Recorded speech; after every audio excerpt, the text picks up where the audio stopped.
big reads and big damage. A lot of Fafnir and a lot of DP going to be coming out. I mean, hey, having a flash kick in this game is absolutely beautiful. It's kind of tough. You need to charge, right? So you have to make sure that you're charging in the right spots.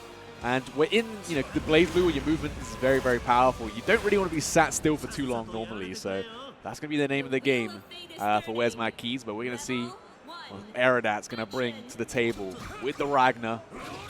Already rushing in a little bit. Quick two-piece, nothing crazy, but the reaction DP, you saw the gap, you got the hit. WheresMyKeys going for the first out, but the 6A. Yeah, very clean anti, yeah. Could be some pretty good damage, to be honest. Now, I like that initial DP on the block string mix-up. Just represent that immediately, and now WheresMyKeys going to have to try and find an answer. The Fafnir coming out, gets the cross-up, and a great block, actually. Immediately, 5B gets a gunner hit as Aerodat's been extra sharp so far on offense and on defense. Not letting that be go unchecked. Holding crouch because you're a charged character. Getting opened up by the Gauntlet Hades round 1 Aerodat. Yeah, I mean, just got counter even by it. Maybe he was trying to let it rip with something else. Not entirely sure. Death Scythe just got air blocked. There's the Beav Fafnir actually beating out the 60 is kind of crazy. Wyvern coming through, keeping that corner control. There's the cross-up, steals the corner. WheresMyKeys going to flip him back in. Okay, the meatiest Beav fireball. Oh, the guard point through the Infernal Diviner. Very clean stuff. Does drop the combo, and it's so scrambly right here, Raph. A couple of good chances, but don't worry, we're going to bust out just there. A good life lead to let someone like that rip, and we have the resources to get that RC. So WheresMyKeys answers back pretty handily. The big game one, we swing for the fence off with his head. Aerodat, quick overhead, and now in a bad spot with the command grab. Yeah, TRM does well. Going to force the burst out from Aerodat already. 50 tension here for Kagura. And lands the overhead, no block from there, and straight into the super. That should be game number 1 to WheresMyKeys. And again, yeah, we are starting on the loser's side. So elimination potential here for WheresMyKeys.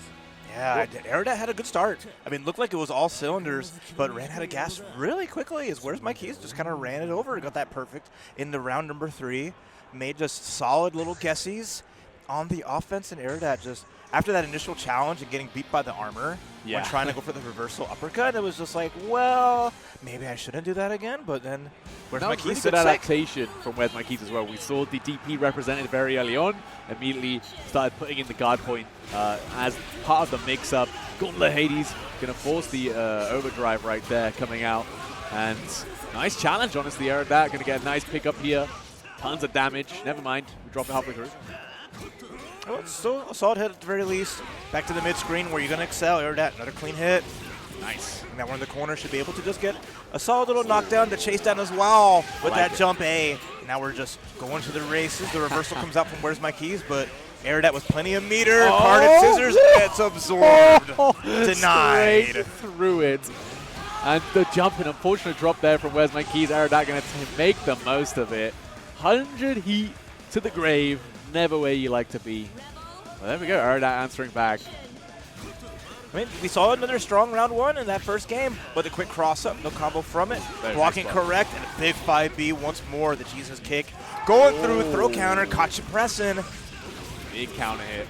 And tons of damage here with the corner as well. Doesn't catch the roll this time. The overdrive burst comes through. A nice whip punish on the Wyvern. Aerodat got the lead again. Another drop. But still not in a bad spot, has the active flow. The C-Fafnir coming through. And you're blocking the cross-up again. Just don't go for a crazy reversal. Instead, a great 5B on the block. Didn't follow up with the full combo. Wyvern gets blocked as well. Nice IBs, but the counter hit. Fatal counter should be a big chance for WheresMyKeys to answer some damage, but there's the burst to save our bacon. Yeah, exactly. Coming in right in time. Big whip from the Fafnir. This time doesn't find the punish. WheresMyKeys going to get the better end of the scramble with command throw coming out, and with 100 heat, never mind, not going to feel the 100 heat needed, but still finds the last hit. WheresMyKeys now? 1 round away from moving on this loser side. Yeah, Aerodat continuing to challenge in these kind of same spots. WheresMyKeys has been opening it up, nice. This time we react correctly as we're holding the charge. Gets the Fafnir, pushes forward with Wyvern. Nice IBs and a nice challenge back. Aerodat busting out of the corner, doesn't get a big enough combo, but the counter at 6B is a good starter. Yeah, just catches him trying to jump out the air, no barrier. The DP3, yeah, I like this. Aerodat mixing up represented the challenge, and then now is representing the DP once again. Great Fafnir out with the RC though, big trade with the 5C, and a very nice 5B from Aerodat. Gonna turn the tides here. Look at it, even out the games. The overdrive burst coming out in time for WheresMyKeys. Stays same side. Aerodat doesn't block. And nice, punishes the crossover. Should be an easy finish here with just the devoured by darkness. We're going to a final game between Aerodat and WheresMyKeys. It's 1-1 on the board, and Aerodat said, we don't play like that. And the jacket's off, too, on the side of WheresMyKeys. Hasn't found those keys yet. I'm going to say, where is his keys, man? Hope he has them. Hope he's found them by now. Well, all right. The biggest key we're looking for at this point, though, is the keys to success. Who's going to find them, though? Maybe Aerodat will give them back. Right now, though, go for that big swing, the 2B. It's very slow, nice challenge. Right? Aerodat had all the time to dash up the 2B and still counter. See Fafnir coming through, though, with the flash kick. Wyvern, overhead block. Great defense right now, but a huge fatal counter off the A follow-up there. And that's going to be a big opportunity for some amazing damage. I mean, Kagura definitely known for this huge amount of damage that he can output. Oh, resets on the roll. Oh, the extension! Overdrive is actually going to save the day. We get a full combo, a lot of meter back. If we can devour by darkness early enough, we'll get so much meter here and health returning. All you do is spend it, right? Oh, the drop! No! And the punish as well isn't there, giving Aerodat a second chance. Could have done a lot more there, but still finds the hit, has 100 heat, and these jumps away from the pressure are working out so well for Aerodat. Yeah, resets into the 5D. WheresMyKeys not blocking? And now it's Aerodat on set point. Where's my keys? More like, where's my FD? Where's my barrier? We've got to hold down those buttons and avoid getting the air blocks as Aerodat already an early start here. Letting it rip once again as WheresMyKeys shows no fear. Once again, these mix up the landings, man. Aerodat maybe got to go to these jumps. Overdrives through it this time. Great answer. And going to be tons of damage, a little bit of extra life steal. I wonder what you do here. Yes, do it. Why not? Get so much health back, so much damage from this devouring darkness. Perfect spot to chase up again. There's that potential last burst from WheresMyKeys. Aerodat finds the gap. One more DP, not afraid of the armor, not afraid of any option. Last hit potentially here. It's going to find a quick one, and that should do it if we don't drop our combo. And there it is. Aerodat taking that one 2-1 in a very, very tight set. Oh, great stuff, Aerodat. Scary in the first game, but states that you got to be careful how you spend them. So we'll see how they play through here. It's going to be a big match again. This is to qualify for top 8, so the stakes are high. Yeah, top 8 on the winner's side, no less, right? Which is about as good a position as you could be in that top 8, which we'll be breaking down a little bit later. But let's see Maigo versus Koopa Claus. And already setting up the Doritos coming in. Does find the hit. Not the combo, though. Just a small hit. Nice IBs coming out from Maigo. Going to get a little bit more meter on his side. And that burst lets Maigo set up a little bit. Tries to fly away. Has the George on the backside.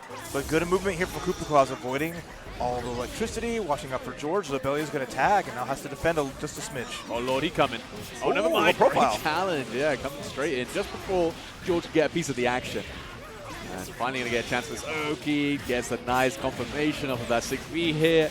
Very, very clean stuff from Koopa Claus, as we come to expect. Now we're at that spot with the ribcage right over. Cannot counter assault. Gets guard crush. That's a scary spot to be. And as Koopa Claus has the meter to finish the job here, just go into super, into that overdriving, finish the deal. Just making sure to squeeze out every ounce of that combo. The stake of supremacy going to be more than enough. Had the active flow running throughout that combo as well for that little bit of extra damage. Probably didn't even need it. But the extension helps out Maigo, though, be able to get that burst back to start off round number 2. Goes right in with the slip heat, trying to make some movement in, but look how well Koopa Claus is defending the space and playing that box game. Yep. Very nice use of the slide in while you have the Doritos. Keep yourself plus. Oh, the lightning strikes. And Maigo finding the first big opening hit for himself. Doesn't quite finish the job, though. No, and trying to set up shop. At least has enough on the field, making the escape. George is approaching with the ribcage. You see that ability to run away from Rachel. Now the ribcage is all but gone. Yep, yeah, very, very strong. Definitely needs to make the move. Counter hit, counter assault is going to give you a little bit of space to work with to set up that shot, but you're not really making use of the fact that, you know, Koopa Claus is in danger state. Oh, what an amazing block, honestly. And that's always kind of the hard part too, even though you're blocking it out, it gives that time for Izanami to get that resource back. But now in the corner, nice. Evades the overhead with the perfect activation right into super. Cash out the damage and sitting in such a great spot, forcing the blocks in the mix. Yep, and got active flow going as well, right? So that overdrive's going to be coming back mighty fast. Sets up that Shield of Dreams once again. Now you can't mess with this pressure. The low of the teleport, forcing the burst out from Maigo here. So that burst lets Kupacause keep some of that barrier, so we're not really scared of anything happening right now. We can just block most of this out. Even though Maigo's got a slight little lead, Kupacause is just showing really comfortable until we get our resources and gets the air-to-air. Full sequence here. If you're Maigo, you don't have any burst, you don't have any way out of here. Kupacause is going to have to force one more hit for the game. Yeah, very nicely done. Again, catching Rachel's the name of the game, and once you got her locked down in the corner, not going to have too many options. And is able to finish off that first game pretty convincingly. Let's see if Maigo can change some of his game plan here. Yeah, just to hover over that counter assault. You kind of see like a weakness in some of the counter assaults. A lot of horizontal range on that, but not very high up when it comes to that hitbox. And just how much Izanami can shrink herself in those weird situations. Just a rough spot for Maigo to bet it on what would normally be like a secure option for a character with like no true reversal. Yeah, right. But that is one of the reasons why Izanami's as strong as she is, right? Definitely in some matches going to have some extremely oppressive pressure. And just needs to find that opening hit, and does find it. Should be able to get the corner carry with the combination here, and should be able to set up for some meaty Dorito Oki. Yeah, just a rough spot. We do find the 2C, a little bit of a shock just to make it work, and now we have all this room on the side of Maigo, able to set up. Got the bats out, and the George with the cross-up steals the corner, but now Kupacause all the freedom in the world to set up Red Cage and get the hit as Maigo swung into it. Yeah, you're trying, right? I mean, if you do get enough hits, you can drain that barrier date really, really quick, but, I mean, Rachel's not that kind of character to be able to blow through it that quick. Just blocking so far. Counter Assault does land this time, and still has that overdrive. Same with Kupacause, and is going to be recovering out of that danger state rather quickly. At the very least, Maigo got a couple of good hits in with the Labellius, just to make some extra damage on there. Life lead once more, plenty of meter in control, but Kupacause can steal this back with one good overdrive or super of their own. Yep, and now it's all down to Kupacause to try and close the distance with this very little remaining life. Maigo actually choosing that moment to approach with the wind. Does find their hit as well. Clean stuff. Oh yeah, George covering all the bases. That frog, the menace that's there. We get to hover. Jump 2C. Kupacause is going to burst out of there, go for the cross under, but now you see the movement on both sides. Okay, Shield of Dreams now. It's just Maigo's time to run away. As far and as fast as he can. Does get that over. Does get the danger state coming out from Kupacause. He does find the hits, just trying to stall until he can recover. A lot of resources spent on Maigo's side, though. Not a lot of wind at this point. Has to be careful if they're trying to move any more. But the George, you cannot block while you got the Doritos on. So now Kupacause finds the sequence, so even though after that, Maigo could not confirm or get anything more. Oh, nice. Straight into the low of that cancel float. The super is able to block it, and that does take down the Shield of Dreams very, very quickly. Jeez. Oh, we're scrapping. No. But this is nice. All the advancing momentum from the normals from Izanami, avoiding a lot of the garbage that Rachel can put out, as Kupacause now sitting in a great spot to get around on the board and get to match point with a small drop. I mean, there might be a big drop if Maigo can make this comeback happen. And does have the resources to do it, spending right into this. It's super. Shield of Dreams is still on. Now it's off. Clashing with the Doritos, even the air-to-air. That was clean. Maigo still needs to find that one last hit. Yeah, almost had something amazing with that jump C. Finds another one, blocks it George out. Kupacause avoids and gets the crossover hit to survive the round. To go on match point. Maigo with the chase down, but it wasn't enough. Yeah, not enough at all. Very nice movement from Kupacause right at the end there to get underneath Maigo. Counter hit slide.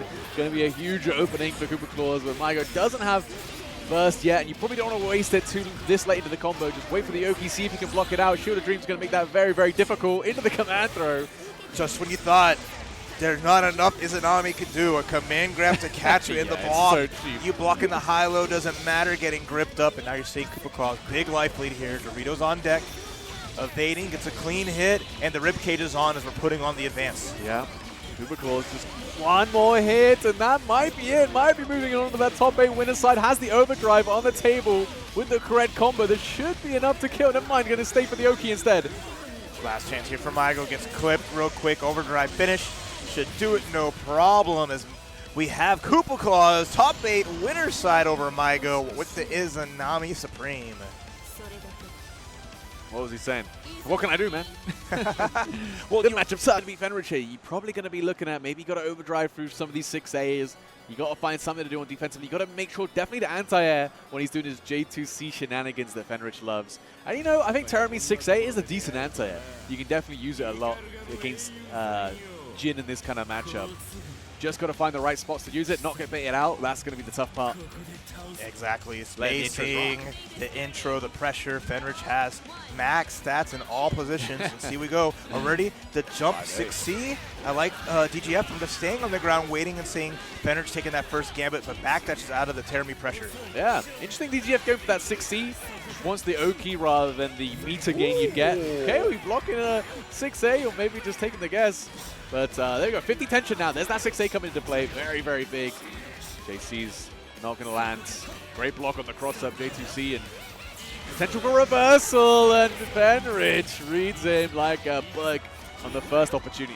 There's that respect there, recognizing that Terumi's going to get a lot of bar to play with. We don't stand block the air dash in. We don't get a full combo. Another 6A block. Wow. Not enough reason yet to really worry about like the lows and maybe have Fenritti just sit there. EA gets baited by the back dash as DGF waits and takes their turn. This is big. I mean, with active flow and 50 heat right here, holy moly, DDP coming out. And Fenritti going to get the confirm for some quick 2.2K, get the pressure going as well. A lot of heat on the side of DGF, does find the hit. I don't think you want to burst this with your DGF. You save it for the overdrive on this potential reset situation. There's the overdrive because you know what? Fenritti again, best in class. Super for super, the double power up once more. As soon as you see overdrive come through, we're popping it, we're closing out. I didn't know he was going to kill him, Ralph. I wasn't even paying attention to the fact Fenritti had 100 heat. Oh no. Fenritti finds a way, always. With perfection there. DGF activating an OD of their own. Is just at least content on blocking. Not a huge overstep on the side of Fenritti, and now that resource gone. Yeah, that's a pretty big spend though. Terumi, his overdrive is his most important tool, and if you don't get anything out of it, it's not a good look. And now on the back foot, zero, well, not zero, but not much heat to work with for DGF. Gonna have no reversal available, gonna have to block this one out. And see that comfort from Fenritti, just 5C, 5C, getting those jump 2Cs as well. We're gonna confirm 5C, 5D. Big sequence here. Not enough meter to close out. It's gonna be a lasted situation if DGF can block it out. Yep. Whoa, excuse me! Excuse me! DGF try to get out with that air super, and the 2C hit the Phantom hurtbox. The tip of the blade striking through as DGF trying to take a chance to make a silly escape, but villains unfortunately fall prey to the protagonist, and Fenritti is looking like he is him. Isn't like Jin Loki a villain? Okay. Right, game number 2. DGF with the neutral jumps with the jump A, just again to gauge how Fenrich's round start approach is going to be. 6A connects, but it tosses the other side. Yeah. Kind of hard to pick up from unless it's big counter hits, right? Gets the 6C rain trap here with the heat as well behind it. The rapid cancel, get the combo extension. Overdrives raw on wake up. DGF knowing he's not going to commit to the EA after a big whiff last time, but Fenritti going to find the big hit. And the EA to put himself into active flow as well is very, very good. Nice job in the sequencing, but another block. A 6A gets prevented. DGF takes the turn back right after it has guarded against those so clean. Couldn't quite finish the combo. And here comes Fenritti with the trademark jumping 2C pressure. Yeah, it's so good, man. His movement, his jump normals are so, so good. But honestly, DGF blocked every single 6A so far, and I might have just cursed it, and I'm so sorry, guys. Yeah, it's a scary spot. There's that jump 2C again. 2 hits. We're going to activate, backdash, but too far away, and we RC to keep it extra safe. That's a lot of meter spent for Fenritti, though. 75 heat down the drain. And now DGF finds the hit and is going to be able to finish that one off. Going to take that round. DGF is playing so well. Like, that cannot be understated right now. No, absolutely. Has hit on lock that time, holding back on spending reversals, but we have a 2C anti-air again, covering a lot of that vertical real estate. Yeah, small drop, but nothing too big. Fenritti still got the control, still got the corner control, gets that 6D reset with the pressure. And with that pressure, we blocked the crush trigger correctly. Nice job, but we're not ready quite for that jump in. Misses the extension, and this is DGF fighting back, but a quick CDP to make it out. DGF looked like, almost like he was baiting it for a second, but the delay came out from Fenritti. Always appreciate a good call out. And again, the DP catching on the backside. No escape for DGF here. Should be the round for Fenritti with one more clean hit. Yeah, that J2C, man. So clean. Fenritti now at a set point, 1 round away from moving on to that top 8 winner side. Almost inevitable at this point. Oh, and that time we try to escape with the jump back air dash. Fenritti just going in, finds that hit off already to the corner. We have an overdrive or a burst available. Nice tech though from DGF, ready for it. That was crazy. Still ready. The defense from DGF coming in clutch when the burst comes out. Not what you want to see if you're a Terumi player, but pretty much forced to stop the momentum right there. JC, great pickup as well with the 5C. Nice as well. Gets the full combination to the corner. Oh, we like that. Slight hesitation from DGF, waiting to see if Fenritti will bust out. Fenritti does with the jump, gets the cross, gets the hit, another block on 6A, and Fenritti, Demon RC, instead is going to hold that for the finale. And with the overdrive here on the table, definitely should be the round for Fenritti. Should be the game, should be the set. And Fenritti moving on the top 8 winner side as expected. But DGF, I mean, hey, you didn't get hit by, you react to 6A every single time. Check NPC, man, because that was crazy. I don't think I've ever seen anyone block Fenritti's 6As like that. Yeah, trying to cover the rest of it. And you can kind of say something similar with Relius and his doll, the wife. Could definitely take up a lot of that screen space while Relius contests a lot of the other stuff. And they're both going to try to set it and forget it. You'll see the staff coming out for the neutral, whereas Ignis, the doll, will be the one to try to push through and prevent. Finds a small counter hit, using a lot of that gauge though, so now Dawn's got to keep her out of pocket. And Uri finds it first on one of the clean hits, and there's the pressure with no jump. TP anti-air, looking like straight out of Street Fighter right now. Okay, nice counter hit there. You're going to find a little mid-screen pressure, but doesn't quite get the full combo. That's catching some back that only means so much if you can make something out of it. And a big hit for Dawn. Try to take back that life lead. Still plenty of doll gauge here. He's going to set up the spin. There's the counter assault to get out, and we get our stick back. Yeah, and it's a DP coming out. 2C, the Hand of God coming up. Big damage as well. Keep reset for the pressure. Doesn't quite finish the combination. Oh, and we get the jump in a late hero burst. Trying to do something special here. Good counter sold out to avoid the mix. But Cigarette Man is going to make another burst back out of Pixel. Just one more hit. Chip damage is going to be a factor too. The staff just comes back around. Oh my god, what a first round. Oh, back by the Marlboro Man. Just catching Dawn. It's so funny. Catching him off guard. Jeez. Such an interesting dynamic between these two already. I mean, they both have this kind of set it and forget it type of character. Thing is, Yuri's doesn't have any meter associated with it, right? So it's going to be a bit more liberal in the usage of the staff, whereas Dawn has to be mindful of the wife gauge. Yeah, that's true. I mean, yeah, if Uri doesn't have the stick, he's going to lose the DP, lose some options. Instead, gets the cross-up out of the corner, has the meter for the kill here.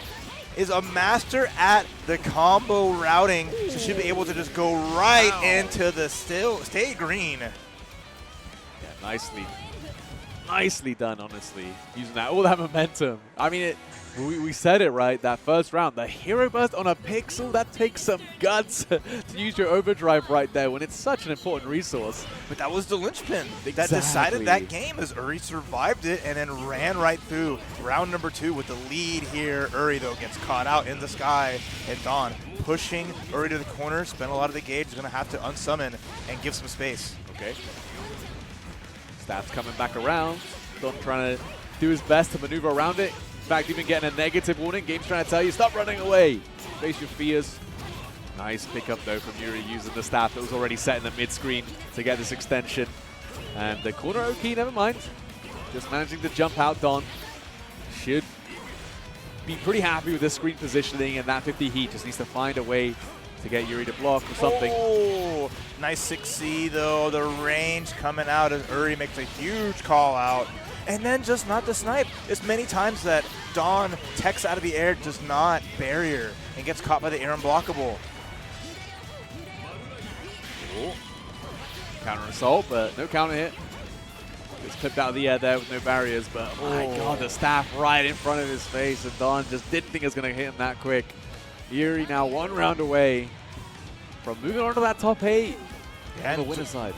Doing it really clean, picking a lot of spots, and just aggressing so well. Every time Dawn thinks he's got an opportunity to play the game, Uri just catches him off guard. And here we go, Uri finding a nice sequence there off the staff for the extension. There's the little hit knockdown. Tsubame Kaishi for the setup, and the overhead forces the burst out. Yeah, had to. Nice head air on the counter hit though for the pickup. Gonna give Dawn some much needed pressure. Hasn't really had a chance to get things going, but honestly, when he has, Yuri's defense has been holding up. Yeah, the first time that Uri blocked that mix-up on the jump over, same side or cross up, the spin, not gonna actually get punished there as Dawn made a bet, and it paid off. Very, very clean usage of that lead lays. There's the delayed overhead with that air dash. Big opening, trying to stall for that wipe gauge to regen, and there we go. Should be another chance for a big mix-up. Great bait on the Tsubame Kaishi, and the drop though. Oh, trying to bait the burst maybe. What a weird little spot. Litchi turned down a little bit. Now we're just going to put her in the blender. Overhead gets blocked out, but we're still no free escape. Counter assault and blown up, and Dawn gets around on the board. Very nicely done. Obviously, Yuri trying to save the counter assault for right at the end of the duo bios, because otherwise you just get hit anyway. And Dawn recognized that. Great bait.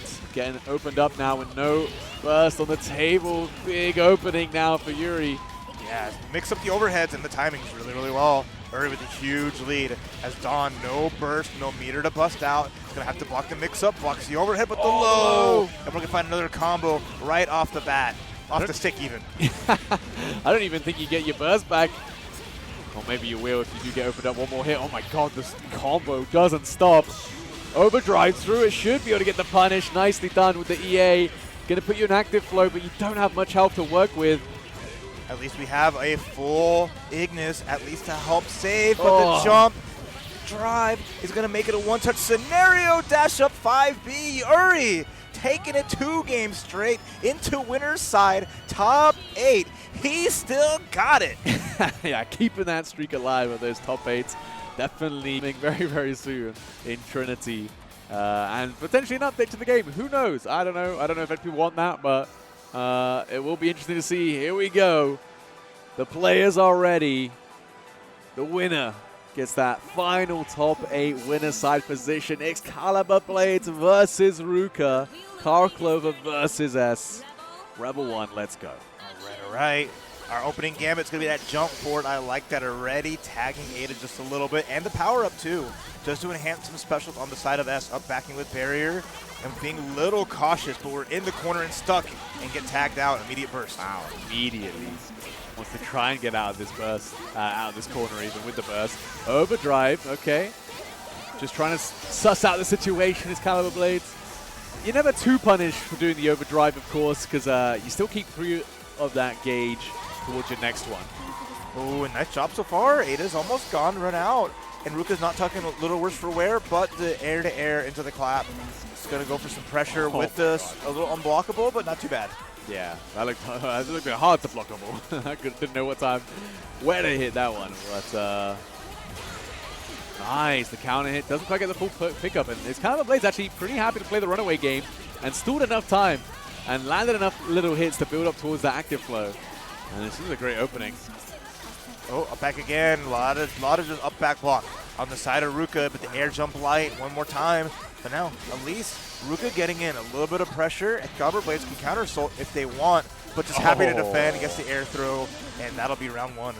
A long one, but xcaliburbladez barely lost any life. I mean, he was just playing clean, maneuvering really well on the neutral, did not get tagged by anything big, just some chip damage. And that was basically it. The cross up on the other side, clean stuff, forcing the burst out this time. Ruka going to get some corner pressure going, but the defense of xcaliburbladez is so good. Hard to block an instant overhead though. Yeah, tough spot here as even the best can get sniped out. But Creigh, I love that jump block, and then immediately as we land, get the roll out of the corner. We whip our jump throw, but we do fly the falling jump A, and it's going to be a nice little chunk of damage to the corner we go. Yep. Projectile comes in, the counter coming through, maybe trying to get the anti-air a little bit too late there. Ruka has, some good amount of heat as the dough trying to throw your ass. Nice. This time the air going the way of Ruka. Big instant jump C, and with the RC on top going to lead into some much needed damage. We'll see though, counter assault's going to be good, but not counter hit. It's going to keep xcaliburbladez in the corner, up back block, and gets the snipe in the air, confirm. A whiff throw is going to be a tough spot as Ruka RC's over. The burst up from xcaliburbladez trying to close out the round and not go to number 3. Very, very tight. A lot closer around this time. Ada with the assist from behind the back, but the burst actually comes back in time for Ruka. The air. So many air exchanges, and xcaliburbladez making the most out of that one, winning the first game in a scrambly second round. Yeah, I mean, the hero burst has been working out for a lot of the players so far tonight. As again, and the air dairs too, like you mentioned, has just been great at matching this approach that Ruka keeps trying to put out there. That jump A from Carl just denying these big sword normals in the sky, as now Ruka's got to solve the problem. Had a little bit of a hope and a little bit of a chance in game number 1, but is now at this big deficit. It's always kind of motivating when you get this kind of rounds, right, where you could have won because you know you can do it. You just need to find those spots. Problem is, when you're against a player like xcaliburbladez, you're not going to get those opportunities very often. So not closing out that round is definitely going to hurt a little bit. But we're going to see. Ruka took some time to go back to character select, very wise. Took some time to think about and adjust for what could potentially be the last game here between these two. Yeah, last chance for Ruka to stay in that winner's side is right now. You just see xcaliburbladez waiting and not overextending ever, but finds the perfect spot and gets the crossover. But the burst actually puts xcaliburbladez back in the corner. Immediately ODs. Yeah, immediately steals the corner as well. The roll plus assist, man, with the Nirvana in the back. All right, claw attack into the just pressure setup. DP out, but a big block means xcaliburbladez is going to cash out. Huge damage. We have plenty of doll gauge left. Yep, using that cross trigger to extend. But 4K damage. Counter assault gets the counter hit. Gonna get some pressure now, keeping that stagger pressure nice and tight.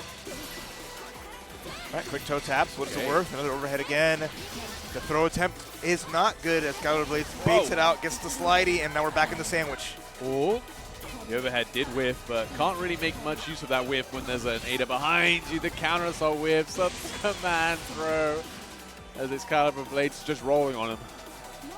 Yeah, I like how xcaliburbladez just takes it slow. Is never like too hard pressed for time and makes the most of situations. Even these big punishes, finds the perfect spot as Ada's the one that's taking the hit.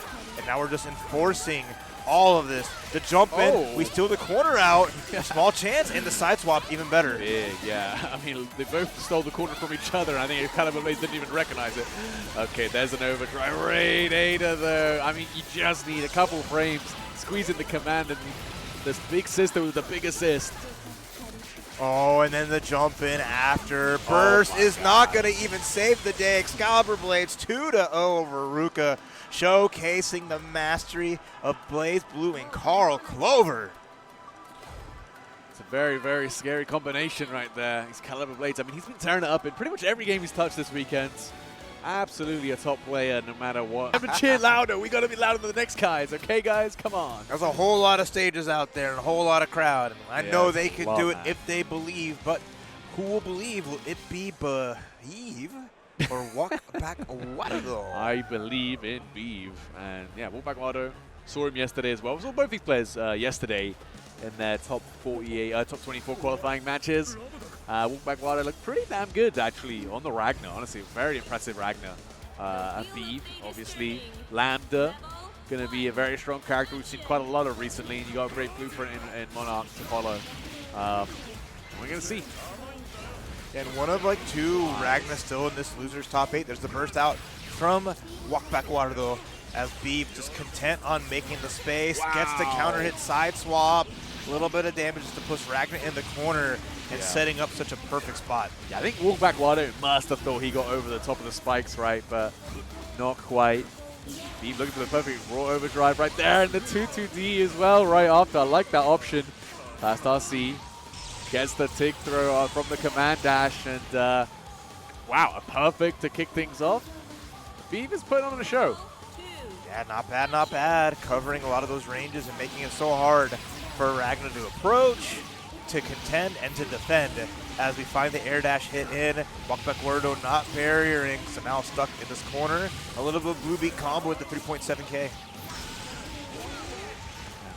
Finding another hit on that mix-up situation, forcing the overdrive burst out of Walkbackwardo. Not going to have that resource available to him in this round.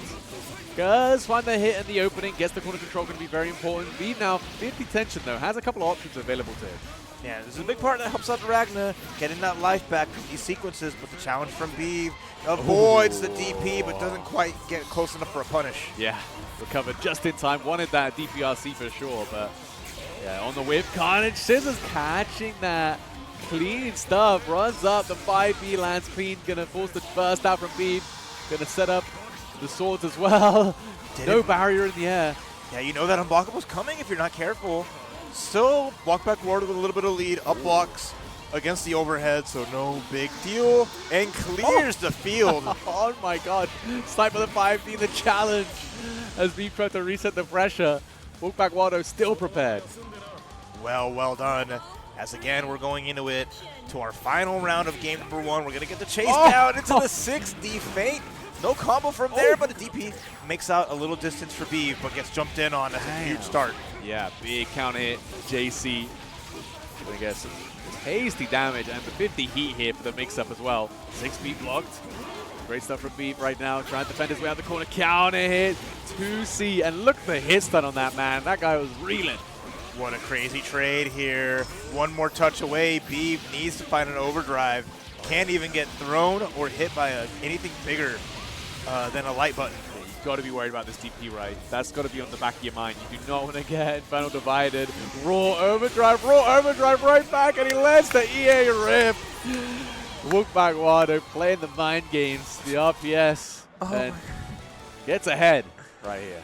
I was not expecting a Mexican standoff in Orlando. They both had pistols loaded, ready at dawn. But it was Walkbackwardo who shot first. Yeah, crazy, by the way, run up, raw overdrive activation when you see your opponent raw overdrive. I dare you. Oh, overdrive right back at it again. We're playing Blazblue Centralfiction, baby. Oh my gosh. Double overdrive. No one let an EA rip that time, though, so they're happy just to make a space. And now we're back to some honest, neutral, great block. Yeah. Full punish. Yeah, nice combo extension. That does get you into the active flow. Going to get that overdrive back real rapid like. Right, there's spikes, but a counter sold out. Again, Ragna can get a lot of this health back if we play our cards right. But Beav makes an escape, but does not quite cover that dead zone and gets jumped in on. Yeah. Actually, Walkbackwardo finding many great jump-ins. Does get anti at this time. Straight into the Calamity's edge. And Beav, again, taking a very nice and convincing first round. See if Walkbackwardo can fight back. Right, quick spike as well. As Beav now just making the space and making the pace. Walkbackwardo just chilling. Is doing a little bit of that walk back, but also walking forward, jumping forward. Mixing it up. We've got to change that name if we keep at it. All right, good pickup here. Got the corner combo down. What's going to be the Oki? Probably 2A, yeah. I don't know. There's not much else that Ragna's going to be doing there. Yeah, sometimes the best option is the simplest option. If we're going to find this scythe, fatal counter. No burst out for Beav until it gets cornered out. But that was a dangerous spot to be in. Yeah. Death Scythe catching that 2-2D is, you know, it's a very unique reversal. Can be uniquely good, but you can see it can be uniquely bad too. Oh, nice hit confirm right here with the RC as well. Active flow is here. Overdrive is here for Walkbackwardo. Probably not going to send it right here. Just waits for the tech roll. The 5B locks you down, and Walkbackwardo 1 round away from eliminating Beav and moving on the loser's side of top 24. Still 1 game away from that top 8 qualification though. That's true. It's a qualifier for the qualifier. There's the 5B, a little bit of a check. Putting the little beats out. and doing our best. We're going to run down the timer on the OD. So now Beav with all the screen real estate, all of the pressure and all of the pace. Gets to throw two on the throw counter. Yeah, very big. Could be at least 3,000 damage here. And with 15 heat, there's a lot of you can do on the mix-up. 6C just trying to cool something out. Maybe 2-2D does whiff. The JC on the counter hit does land. The 5D and the overdrive burst comes out for Walkbackwardo. Last chance to dance. If we can get a clean in and get some life back, that could be big. The TRM! Great setup on that barrier OS, probably. And big chance for a comeback for Walkbackwardo. Slow life stealing a bit of health, but 100 heat. The wake-up super. I mean, yeah, you knew it was coming. With the RC behind it, it was extremely safe. And neither phased, despite all that. They are locked in. Those eyes are as sharp as ever. As we're going to go into the craziest game number 3 between these two. There's immediate overdrive activation again, but no fear from Beav, challenging even the Walkbackwardo to the EA in that first game. Yeah, probably expecting Beav to be like a bit more mindful and a bit hesitant, but nope. I'm willing to play that game. Nice. Again, we find the zip into the throw. Walkbackwardo not ready for that sequence, and a big lead for Beav. So much damage. Actually spending the overdrive wants the kill real bad. Is that going to be enough? The damage from the overdrive super. Beav 1 round away with a perfect once again. Making a statement. Showcasing a little bit of signs of like the Fenritti life. Let's confirm into the big OD to get out and finish the job. But Walkbackwardo now can go on a tear. There is no burst available for Beav for a little bit. Yeah, you need to find that opening though, and you're not going to find that. Actually, you will with the reversal. Inferno Divider does get a nice air-to-air. Good pickup. The damage is high, and it's not even over yet, Raph. Not at all. Wake up super again. It's going to catch the two-way. Your best option, your safest option. Not safe enough. The damage, 4,000. Just light work on a reversal. Raw overdrive activation on the minus frames as well. Counter assault does hit. Big baits out of the 2-2D. Walkbackwardo gets the confirm as well. We got final game, final round between these two. Oh, beautiful chase down as Beav has gone to that option a couple different times. Walkbackwardo finally challenging it. So despite the great first round from Beav, again, Walkbackwardo staying alive, staying sharp. Murakumo backdash though, gets the escape, but even better to the scythe, clears the field. Oh, it wasn't fatal? Or I thought it was always a fatal. Death scythe, never mind. Good defense from Walkbackwardo. No, Wilson holds the barrier, gets hit. Yeah, it's been a couple times already. We can't really afford to lose that amount of life. We're going to try to get the EA, but we scoot out the way. Watch where you're going, brother. And Beav now, one more touch to finish the job. Oh, the super, the drop, no way. Walkbackwardo has been given a gift of life here. Tried to get this reset with the 6D, it doesn't land. And just trying to go for a chip kill, gets out of there with the Gauntlet Hades, raw overdrive activation. Carnage scissors, it whips though. No way, and Beav is moving on the loser's side after an insane last round. Look at the little pop-up. Still work to be done. Gonna move up against DGF for that top 8 qualifier match, but if I'm DGF and I saw that game, god damn, I'm a little worried. And you see that confidence exuding out of Beav. Just really splendidly done there. Great call-outs to catch a matchup. I'd like to see just the OD activation in neutral, just to get our resources given back to us, even though it's a valuable tool to have. But what it lets Izayoi do in neutral can be so crucial in fighting Rachel. So we'll see how that plays out. Yeah, I mean, especially if you let it rip, like the raw overdrive activation a little bit later on in the round when you've lost some health. The amount of resources it can afford you is, invaluable. As we get into Maigo versus Hyper, round start with that BDP, trying to catch the jump angles. I mean, look, it's Rachel. You know she's going to get into the air at some point. Ooh, nice.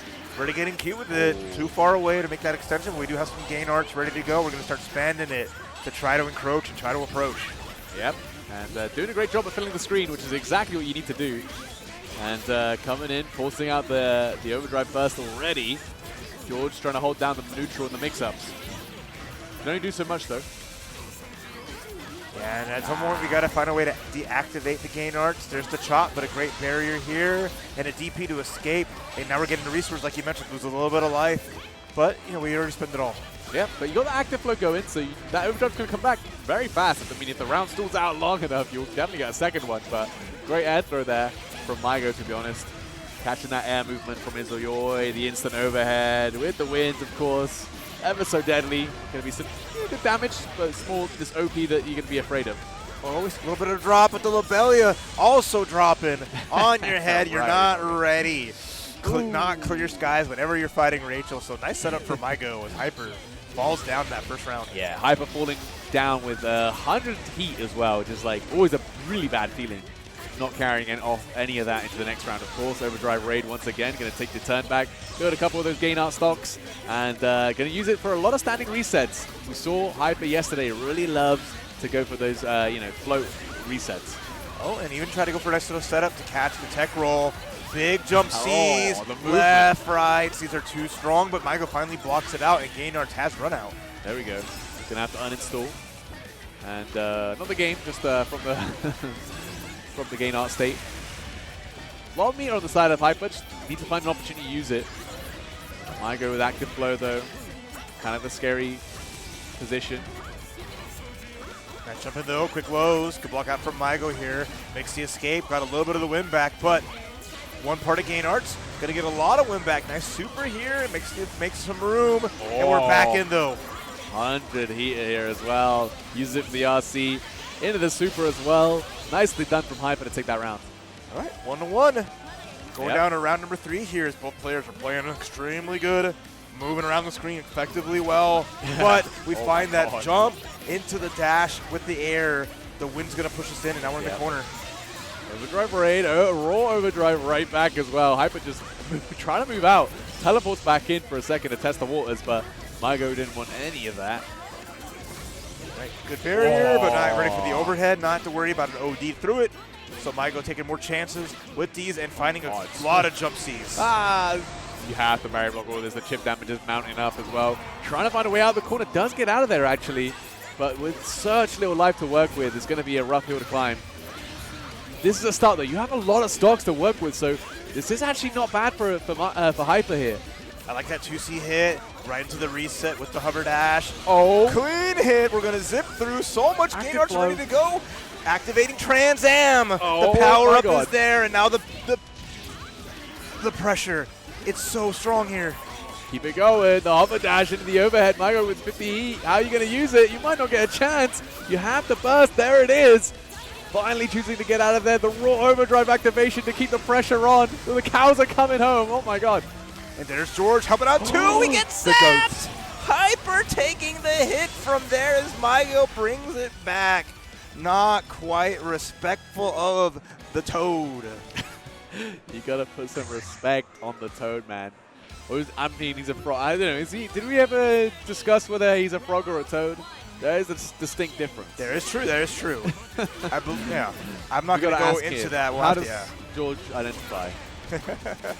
All right, there's some pressure here immediately seen as Maigo again going for blood, as vampires tend to do. Absolutely. Again, actually that was a raw overdrive, no raid required, so gonna get that extra time, that extra stock to build up, fully maxed out on the gain arts. Not bad here, but the up back again meets the air to air as Maigo just trying to run down a lot of this life bar, set up the George, gets a clean hit. Low. Yeah, maybe expecting that overhead, the unreactable overhead to come. Doesn't. DPRC though, and gets a mix-up after it. Hyper was so ready. And so was Maigo for that tech out, gets the escape. Gets a lot of that wind back as well. And now we're in. Cover dash is there, both players with bursts. Will Hyper spend his early on, or will Maigo try to stop this momentum and use theirs? Good, again, the double overhead right there with that hover dash. Putting in so much work for Hyper. Got a small life deficit again. The hover dash overhead going to land both these players, mixing their opponents up with these very hard to see overheads. And again, this time from the rapid cancel. No way the DP hits. And there's a counter assault right back. And tiny Lobelia doing tiny enough damage. Maigo surviving and is now on match point, 1 round away from loser side. Top 8 as Hyper's just nickel and diming but can't quite get the dollar. No. Like Hyper's like trying to tickle Maigo to death, man. It's just I don't think it works like that, but I mean it's so hard to find those big openings against Maigo, against Rachel. So you're kind of scrambling for anything you can get. And those instant overheads with the hover dash definitely are working, but it's never enough to close it out. And Maigo's just a little bit more clutch in these last moments. Yeah, look at all the stuff on the screen. We do find a small little hit into the hover dash, using up what little gain arcs that we do have available. There you go, Hyper converts. He's going to have to cancel out here to try to get some stock back, but a counter assault from Maigo, a good option to deny that from Hyper. Yeah, and also wait for Hyper to spend that 50 heat on the rapid cancel, of course, which is an immediate win on the resource advantage. No burst available here for Hyper, nearly in that danger state, trying to barrier his way out, and there it is.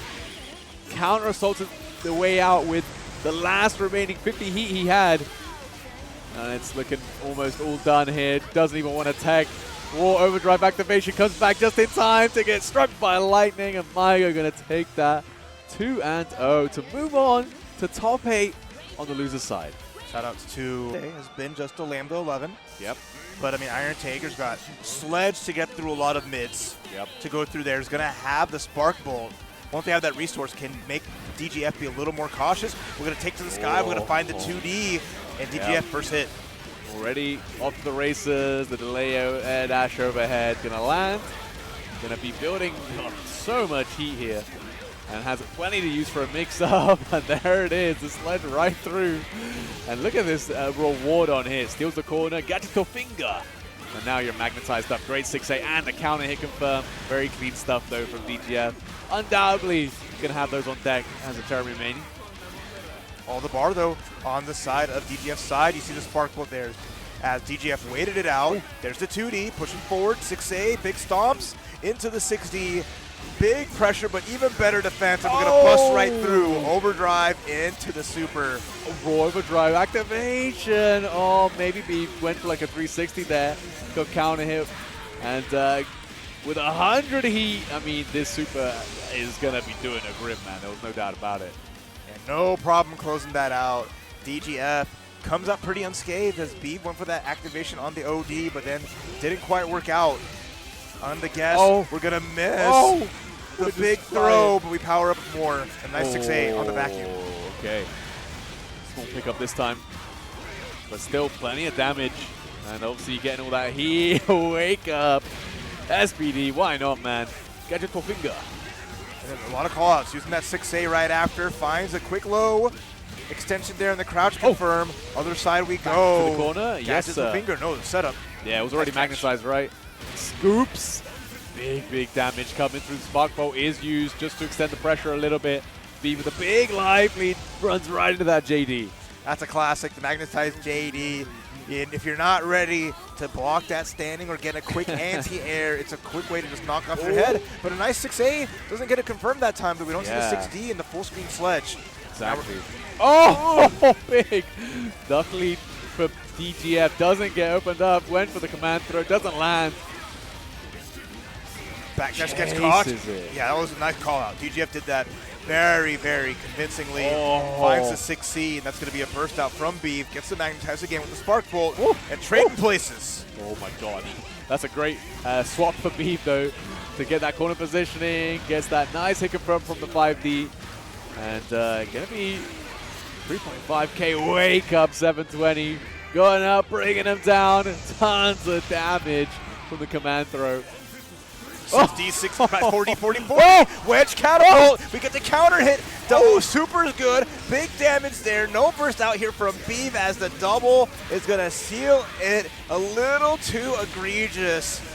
Trying to get the magnetism vacuum, and you see the distinct face on DGF and the smile on Beav. That's such a funny dichotomy. The guy who lost the round's like, that was hilarious. The guy who won was like, I was stressed out of my goddamn mind. Oh my goodness. But you're like, at the same time, it's like you try to get away running it back with them shenanigans. I like what I'm seeing from the Taker though. Beav has a fun little take with the character. Has shown that they do have the execution and a lot of little setups down. But we're not going to do it by just slamming into that 2D. Yep. Yeah, I mean, to be honest, DJ's been showing some great matchup knowledge as well.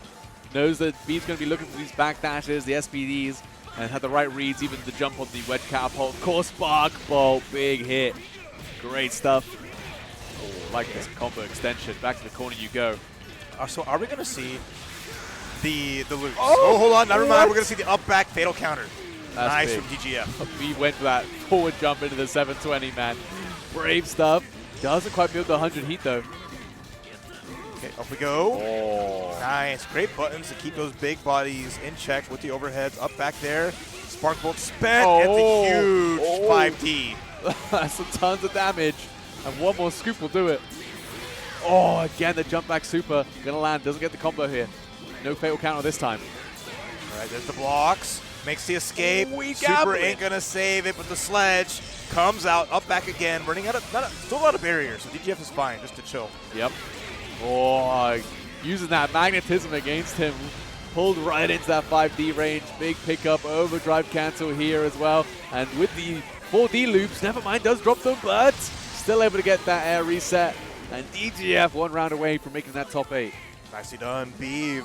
Not able to close out much here, struggling to wrap things up. But there's the fatal on the elbow drop from the top. I love the loop too. Magnetism's there, and we're gonna get 4.5K.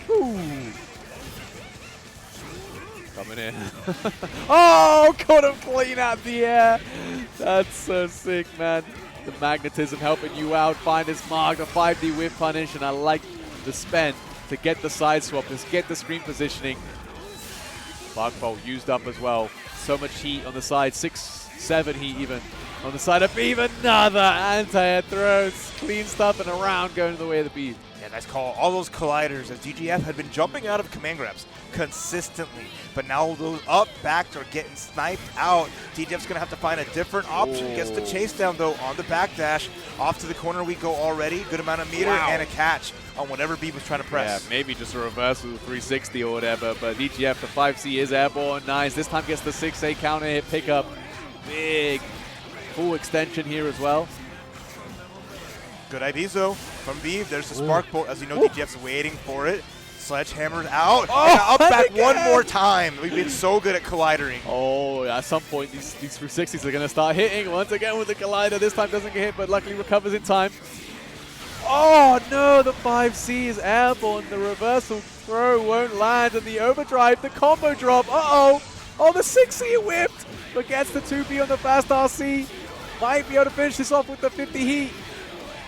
All right, let it rip, and that'll do. DGF weathers the storm, takes a sigh of relief, and top 8 losers side bound with that Yuki Terumi. Wow. Beav, though, pulling out the Iron Tiger. Didn't work out, unfortunately, but maybe he had some insider knowledge, right? Maybe doesn't like the matchup with Lambda, maybe to all of his approaches. Going to the altar, and we must die, apparently. Great choices. Once. Great choices. At least once. We had the kill you, and now we have the must die. So we are getting all of the violence in. This is going to be everything and violent between these two, undoubtedly. So you saw like the up back there from Dawn. Not a bad option to kick things off, as Ragna's not going to have too many options to start out chasing there with the hard call out. Gets the hit with the easy summon, and now Aerodat. Not a lot of life on the Ragna, so has to make some very solid guesses in the defense. All right. Bit scrambly there, and does get a counter hit JB, but couldn't get the pick up. Great tech on the air throw. Don still got the pressure. The counter assault goes wide. Doesn't get the biggest punish, but Don's just happy to keep Aerodat away. And wow, the doll back shots from behind. And Don picking that first round pretty convincingly, and we see that neutral control that Don really loves. Yeah, immediately sends out Ignis again. Pressure's on there. Overhead gets blocked out. As we're doing a good job, but not ready for the empty low. More pressure again. But we're going to pop OD, catch the up back because there's no barrier. And Ignis is down, but the spin on the dead spike. That was cool. Yeah, the lead lays. Clean stuff. Really making use of that very unique option that Relius has. I like that, not overextending. Hit the 5C, was able to block afterwards. Counter assault against the 2A, because I mean, what else is Ragna going to do? And now IBs from Aerodat gets the meter to get the counter assault. Nice timing on the air throws, even the TRM even. Active flow on the table, gonna spend the overdrive. He's confident in his ability to kill with the EA enhanced, but it's not enough. I mean, Ragna can get life back if you find a nice little hit, and we have an OD. We gotta find a way to spend it correctly though. Arrow needs to get a clean hit. He was on the other side, and Don wasn't ready for the throw. Big opportunity here for Aerodat. has active flow, has overdrive. Honestly, one hit into overdrive cancel. Oh my god, this counter assault comes in clean after the 50 heat was used up. Overdrive raid coming through. Oh my gosh, big hitbox though on the drive in the air as Dawn skirts away with game number 1. The look back to the crowd as well. Dawn looking at maybe like the Price is Right, higher or lower. Or whoever was screaming back then. There's one guy shouting, that's for sure. All right. And Aerodat taking a moment. Yeah, taking a think. Don't think you're doing anything too outlandishly wrong. Probably just not being patient enough. You're trying to force openings where there aren't any, and that's where you're getting caught by the Ignis coming in. If you just wait a little bit, wait till you can hit the doll, time her out for a little bit of a, a couple seconds, then you can make your approach.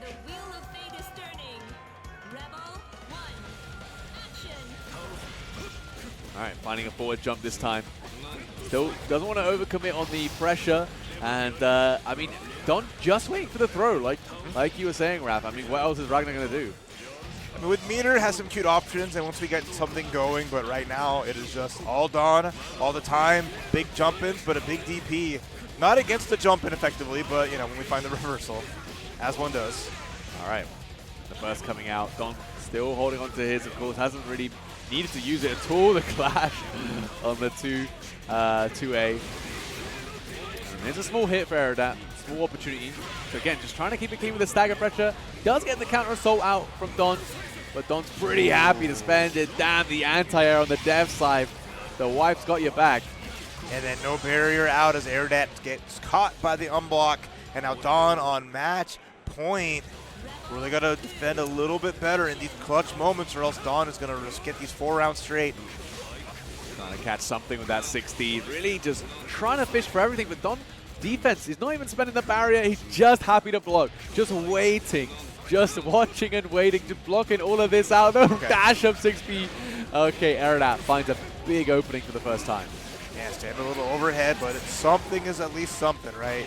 Gets the scoop and a little blue beat into like jump C, crush trigger again, and we get to confirm from it too. Nice. I like it as well. It activates the active flow with that opening, and Dawn was just blocking. He wasn't barriering and wasn't ready for the crush trigger. Depth spike, keeping that pressure nice, and that, again, the 6B. Dawn, I don't know what he's watching for. Maybe a throw, he's just trying to react, or he's just trying to feel out where that. I mean, he's definitely got the rounds in hand. He's definitely got the... Oh, great bait, but no punish. It's fine, though. The classic RC off the gauntlet Hades into a hit as Aerodat, a little bit of life, a little bit of a chance, not going down without a fight. Ragna, the protagonist, is going to be one of the hardest characters to finish off if you find a clean hit, air dash in, but a great tech from Dawn. Yeah, always so ready, even off that empty jump throw. Big opportunity here for Aerodat to even out the games, honestly. Maybe Dawn's defensive choices are going to come back to bite him here. Nice 6B this time blocks it. Oh, jump cancel, keeping it going, makes the escape, air to air. Dawn finding some room and finds the summon into a little bit of an extension. Aerodat, even though they got some bar here and the burst, instead it's going to reversal. RC's to keep it safe though. And just trying to find that one opening. No heat, got overdrive on the table with the air with the JA was super clean from Aerodat. Got the corner control. Speaking of air airs though, Dawn finds one himself. Gonna get the overdrive burst out of Aerodat. Uh-oh. Oh, this is bad. Tough spot. There's the sweep into the extension. Aerodat can't even take any damage here. Duo Bio is going to be set up, and Aerodat just gets hit. Just needs to watch and wait. Nothing needed. Spends it all in the end. And the Dawn takes it 2-0. Moves on to that loser's side of top 8. Aerodat tomorrow on a Sunday. Yeah, it doesn't stop whatsoever this beautiful Saturday here with a lot of fun at CEO.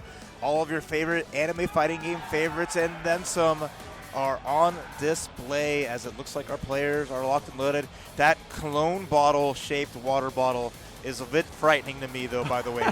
I don't know if we should have to be taking any sips of Eau de Toilette. It just looks like a giant cologne. I'm like, what is this? It did actually, you're right. I mean, or it looked like a hip flask. It could just be straight alcohol. Maybe that's the power up Ruka needs. I don't know, man. You're going straight into the top 8 after this if you win. So Maybe keep it light on the drink and save the partying for after when you get that belt. All right, let's see how it is. As both players are locked and loaded here for our final qualifying match. And again, we have just the all-unique character top 8. Yes. No matter how this plays, winners and losers side, there are no repeats. I love to see it. All right, fists have been bumped. Characters have been selected. The Wheel of Fate is about to turn for one of these players. A big chance to make their name on the big stage here at CEO. Yeah, let the intros rock, and that's how you know where it's real business. Never mind. Just enough of the intros, just to get you into a false sense of security. So a jump B, counter hit already out the gate. We're going to get the power up. That's going to be a really big part of Creigh's game plan, is that drive on the side of Bullet, jumping in, and a big block on the side of Ruka, just waiting it out, but gets tagged. Yeah, pretty much forced to burst that. I mean, you get a big opening, and oh my god, I mean, speaking of big opening, Creigh's going to find one here with the Mignolet capture. And 4,000 damage, that's the power. Once Bullet gets into that level 2 heat, you cannot afford to get hit. Oh, we find the falling tornado, and there's the drive to catch Ruka on the other side. A perfect taboo is Creigh coming in strong. Wow. A crazy opening round against Ruka, who looked so good on the S. I mean, it's just one round, though, and for a top player like Ruka, not going to be two-phased. Knows it can happen to you, can happen to anybody. All right, try to snipe from the sky, but a lot of those flame wheels catching Ruka off guard. Creigh gets the scoop, gets the power up again, and these combo choices are exceptional.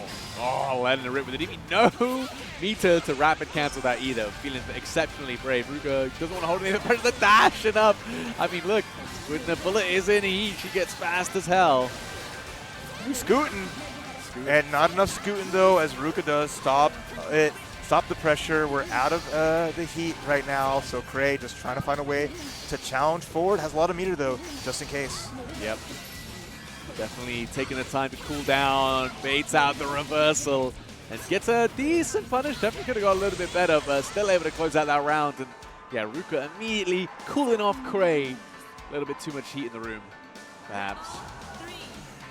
All right. Let's see how it goes. Nice snipe, but even better barrier as Creigh recognizes that those round start options from S can be very strong. The grain throw, no tech here. And I like this, just good sequencing as Creigh gets the power up. Good confirm here as well. Going to get that level 2 heat going. Ooh, went for the overhead. Bit too far away, though. The throw recovers in time, but no anti-air that was there. Even blocked across it, but then try to press something. So it gets tagged. Ruka escapes the corner and is now in such a great spot. But the DP connects, and we get the side swap, but DP right back at you. Yep, doesn't need to spend the 50 heat on it either. The overdrive raid right through the pressure. This is a big opening for Creigh. Tons of damage here as well. Oh, even the blue beat 3K on the back of that, and now it's a guess for game scenario. If Ruka's not careful, the DP block, there is the FD, the anti-air takes the burst out from Ruka. Bro, putting in the goddamn work. Oh, huge 6B there. Big opening. Astral finish conditions met for Creigh. I don't know if we're going to see that. Yeah, I like that counter assault better than trying to go for some kind of astral. There's a jumping, but too far, too high. Gets a quick hit, but Creigh still alive. But it's Ruka with the overhead. The burst out from Creigh. Last chance, either player. Comes out just in time. 50 heat, but both of them, the falling. JC and Ruka breathing a sigh of relief there. Is able to clutch out that round, take the first game against a very scary Creigh. Both of these players so hungry to make it into that top 8. And then another big sip just to get some balance here as we're going to go to character select to find our balance and to get a little bit of stabilization here, as Creigh had a pretty solid lead throughout, but just could not clutch up as Ruka was able to just find control, find the resources, and just get some solid hits. And as the point of like Bullet trying to approach and having to make the move at the end there just couldn't quite work out. Yeah, definitely. And taking a moment, Ruka really cooling off. I mean, you play an S, you're playing the Ice Queen herself. That's cool as you can get. But yeah, I mean, very stressful game. You can see how much it would mean for both these players to make it into that top 8. And this is the last spot remaining to put yourself on that map to get yourself that CEO medal and a chance for the trophy too. Ruka, one game away. Creigh still needs to even out the games and then get one more as well. Definitely changing things up, a little bit more of the 5D action coming through. Okay, a small string, good block on the overhead, a big DP, and probably can get a burst unless we just activate the overdrive, but we don't get the combo. I don't know about that. Looked like he overdrive to lock out the burst and then try to bait the burst at the same time. Yeah, I like the idea, just didn't quite pan out. It's okay though. You're putting it in the ether, and that might make Ruka a little more scared to DP when you have no bar. Oh, and the reversal goes wide. Again, only a small punish though for Ruka. The crest going to activate, leading into another small extension. Just 2,000 damage at the time. All right, no easy way out, but there's the flame wheel trying to dash forward through. Watch out for the anti-air, and the hover stays above. Wow, active flow, 100 heat for Creigh. I mean, this is going to be so much damage. No, the drop though. Unfortunate, trying to use the 5Ds. The rapid cancel into the low. Clean stuff, straight into the super. Okay, Creigh going to take that round, mashing. Well done. Creigh again, back on the board. That little break and character select helping out here on the side of the super. Nice again, jump forward with the barrier to watch out for that round start gambit, but not ready the second time. Oh, the overhead this time in range. We've seen that whip a couple of times. But no barrier coming out from Ruka and doesn't react to the overhead as well. All right, overhead, too far out. Not a lot of range on that one and easily pushed out by Ruka's guard. As right now, Ruka side swap. Nice little sequence with the knockdown, and now we're putting on a lot of pressure and forcing these blocks. Drive raid, doesn't want to engage. Ruka doesn't want to play the RPS game. The air DP actually working out really clean for Ruka. Still adds the 50-10 tension to RC in case things got really bad. That JC putting in so much work. Ruka's incredibly good at using his one, almost like Fenritti, to be honest. Oh, bucked overhead. That's really good. That's a lot of meter gone on the side of Ruka as Creigh does get the power up, is in, and right under there. I love the stare down as they're both showing a lot of respect mutually. Okay, trying to use that lock on. Again, the blocks. Creigh's ready, but the pressure doesn't stop like that. The crossover on either side. Creigh still got a chance, but Chip's going to be a factor here. The projectile comes out. Ruka one round away from moving on to that top 8. Yeah, Creigh needs this badly to stay alive, to tie things up 1-1 and get one more shot here as Ruka with the air dash over the toe taps and the full combo, but the drop and a small hit, but Creigh gets tagged right back. So scrambly, man, right now. And definitely Ruka feels comfortable with that. The DP lands. Trying to go for that tickler set. This time Ruka getting out a tech. Try to roll in. Air dash in, though. It's another big air dash from Ruka. Has active flow available. Has everything ready to go. The next hit can do the job. The anti-air is good. And now it's a guess for game on the side of Creigh. Raw overdrive activation at the EPRC, and Ruka going to clutch it out just like that. Moving on to top 8, taking that last spot for himself. And Raph, I think that's it. We got Blazblue Centralfiction, and we'll be starting it off with Koopa Claus versus Fenritti. Now, there's something very notable about this matchup, and you know what it is? What is it? Koopa Claus beat Fenritti at Combo Breaker 2026. Koopa Claus, his first ever CEO, if I remember correctly, and one of the first tournaments he's shown up to in quite a while, actually. I think one of the last tournaments he's shown up to was Frosty Faustings back in 2019. So it's been a very long time since he's actively been practicing and playing this game, and let me tell you, in 2026, he's coming out in a big way. Yeah, and what a tournament to get back on your feet here with one as prestigious as CEO and coming in here in the winners semifinals already with a good grip on Fenritti, literally there with the air throw, has the bits out for the extension. Gonna have to see where it goes here. Fireball out, ribcage should be coming out soon. Only one mix-up to do though, you are gonna be going in danger state soon. Yes, you have to be able to manage that barrier. Hopefully you can try to find an opening on Fenrich before that ribcage runs out. So during your combo, the ribcage can recover like we're seeing right here. As you can see, that red gauge starting to fill all the way back up to green. Now Fenrich in a critical range already. Koopa still holding on to that OD, popping that ribcage once again. Let's see if we can open up Fenrich. Yes, we will! Oh man, opening up literally everyone there. Crush trigger and takes the conversion all the way to the bank. Koopa Claus with a dominant first round, trying to start off this top 8 with a bang. Absolutely. Also rocking one of the strongest characters in this game. And just because of how over-centralizing Ribcage can be once she pops it. And that makes it really hard for Jin because we want to be outspacing the opponent with our C buttons, like our 5C, our 3C, our JC. But you can't really do that when Ribcage is right up in your face. Right. Gets a cheeky little frame trap there off the RC. Not going to be able to kill, though. There's too much health on the side of Koopa Claw's great tech to try to stay in this thing. And a trade, once again, makes it so it's not completely in Fenrich's favor. Yeah, Koopa Claus trying to create that space by popping that rib cage. We are low on barrier, though, so Fenrich can just go for a chip kill. And Koopa Claus knew it was inevitable. Yeah, sometimes you just got to take a deep breath. Go on to the next one here because Fenrich now going on a bit of a tear of his own, trying to continue his reign of terror here. Koopa Claus on the other side, trying to play just a little bit of defense and extends it there with the burst. I mean, Aviaan, it's all about getting that really good start here from Fenrich, and Fenrich being able to keep that advantage going the entire way through. Because the thing about Izanami is that I'm not going to be a crazy person and say that her defense is terrible, but her defense isn't necessarily the best because she has to rely a bit more on system mechanics like the counter assault, like invincible supers, like overdrive, right? So not having access to a mirrorless DP can be a pretty big deal when you're playing against Jin, who is such a very aggressive character. Man, speaking of Jin there, saw Fenrich pop the OD, didn't get much off of it though. Actually, push the advantage there for Koopa Claus instead.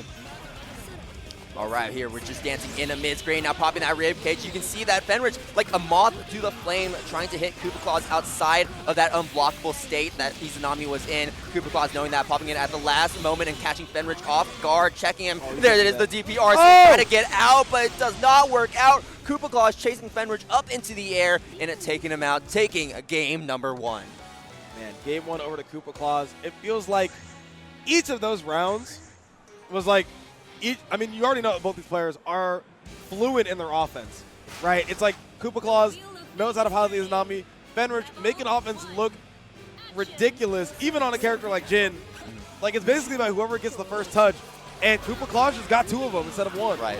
And right here, I'm sitting here wondering if Fenrich has really practiced against a lot of Izanami before he showed up to CEO. Because I remember at Evo, you could tell that practice against Carl was showing through in preparation for Xcaliburbladez. I wonder if the same could be said here against Koopa Claus after playing against him at Combo Breaker. But we'll just have to see. Fenrich popping that EA, going to be getting that active flow and getting a decent amount of damage to boot as well on top of Koopa Claus.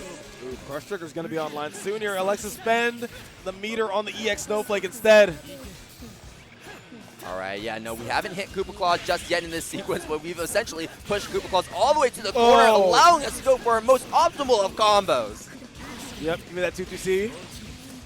Standard extension there, just wants to go for one more mix-up. Plenty of time to confirm off of the 6A RC. And Fenrich trying to get himself on the board as well. Yeah, 6A, a very tricky overhead there, starting at 19 frames.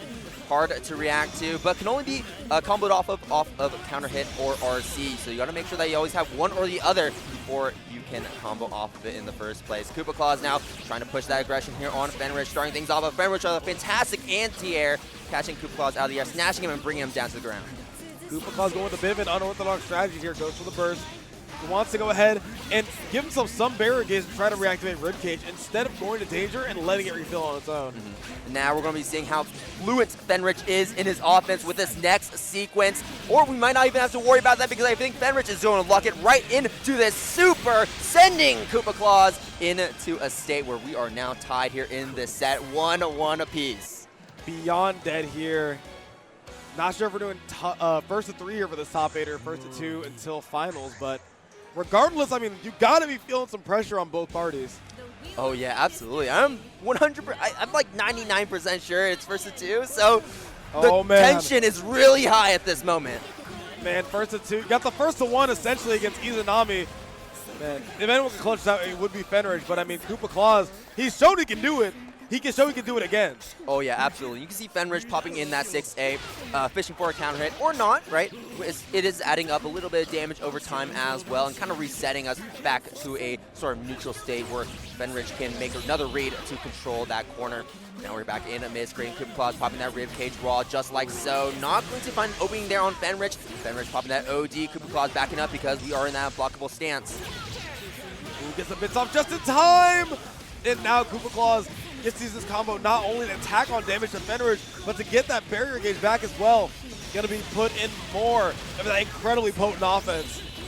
Yes, Koopa Claus now continuing to mount this pressure here on Fenritti, but Fenritti able to jump out and escape. Ice Car coming through into the 6A RC burst from Koopa Claus, and we're resetting back to neutral. Fenritti still has that OD, still has that burst left in the tank. I don't know if we want to be popping that burst. No way.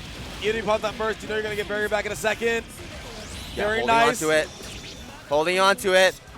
Oh! Can't find a throw. Oh! We find a throw counter. Even better here for Fenritti. Oh my gosh.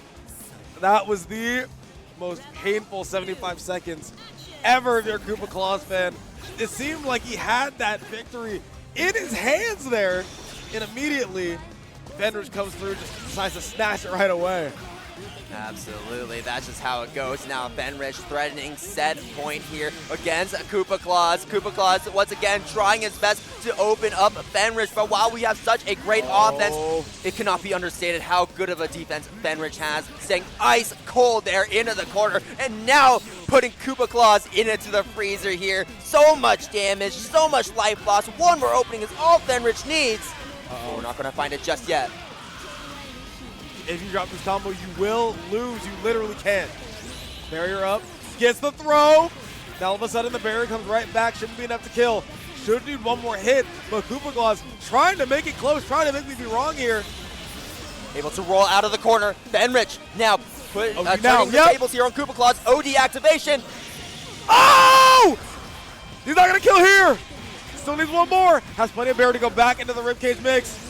Scaling is ridiculous. Fenritti popping the OD. What's it going to be? Oh my god! The freeze! At just the right moment. The barrier running out at just the right moment as Ribcage falls. The defenses falls and Fenritti breaks through into winner. We got third at KGP. We got fifth, which was actually his worst performance yet at an offline major, which is actually crazy to think about, right? Yeah, I was like, I think that's fifth place? His worst performance, which is insane. Like, yo, you go to every major, right? Because I mean, he's been everywhere. He's been to Frosty. He's been to CEO. Been to CB. He's won all of them. Like won all of them, not just done well. Oh yeah, absolutely. It really feels like it's coming full circle as well because this was the first breakout major performance xcaliburbladez had last year at CEO at the same location. So xcaliburbladez kind of looking to reprise his victory from last year here with the Carl once again, and that is certainly one way to start it. Finding that over, getting the confirm with the OD, and gaining this corner position. Man, I mean, I don't know how xcaliburbladez does it, man. He's playing probably the hardest character in both of the games that he's playing right now.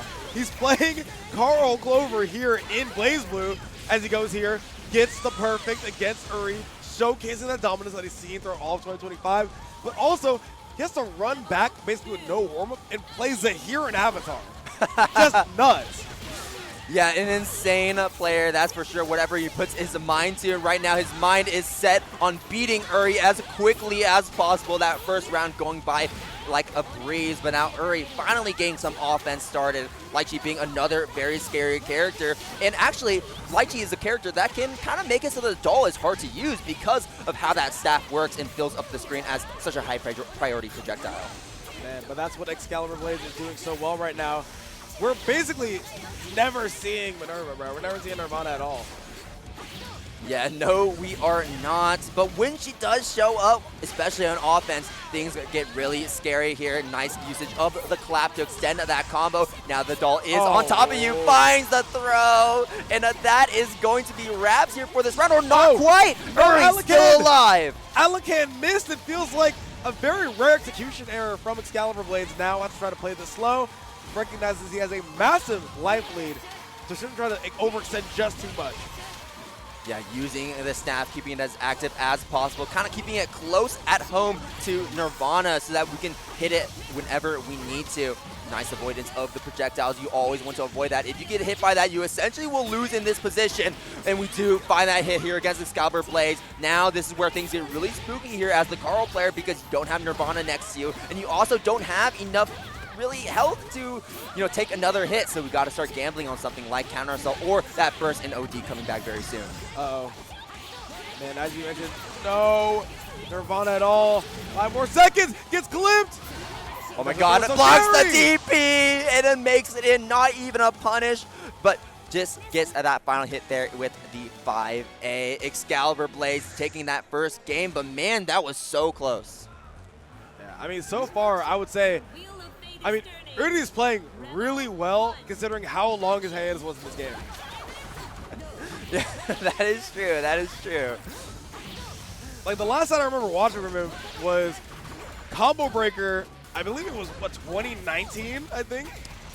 He's played at some events a little bit closer than that. He showed up at EVA 2025 and also Frosted Faustings 2024. But it really is just like Uri only shows up to maybe 1 or 2 Blazblue Centralfiction offline events a year. Yeah. So like he's not a super active player, but has consistently made top 8, showing that he's still a very strong player, a very strong threat, one of the best Litchi players. But can all of that skill be enough to take down the reigning champion xcaliburbladez? Right now, Uri is trying to make that point here as we are fighting for our life in a neutral, but unable to find any significant hit against xcaliburbladez just yet. I mean, so far, it feels like Uri, like you said, kind of nickel and diming his way through this neutral situation, grabbing some quick hits there with the bow staff, but nothing really concrete. xcaliburbladez, the complete opposite, just waiting, lurking in the depths of that water, waiting to get a massive hit, and gets the burst bait as a consolation prize.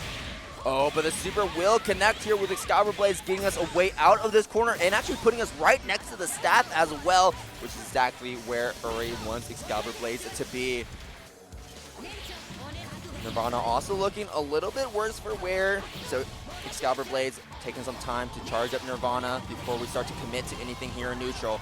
We do have the health advantage, so we don't have to approach just yet. I like that there. Slow and steady wins the race, says xcaliburbladez. Oh, 7 seconds. 6, 5, 4, 3, 2, 1. And xcaliburbladez, while we didn't find the final hit, we just had enough health to win on timeout. How did that 6-2-3-D connect there? Uri, just a fatal mistake and one that didn't even kill him. Like, that's an oxymoron.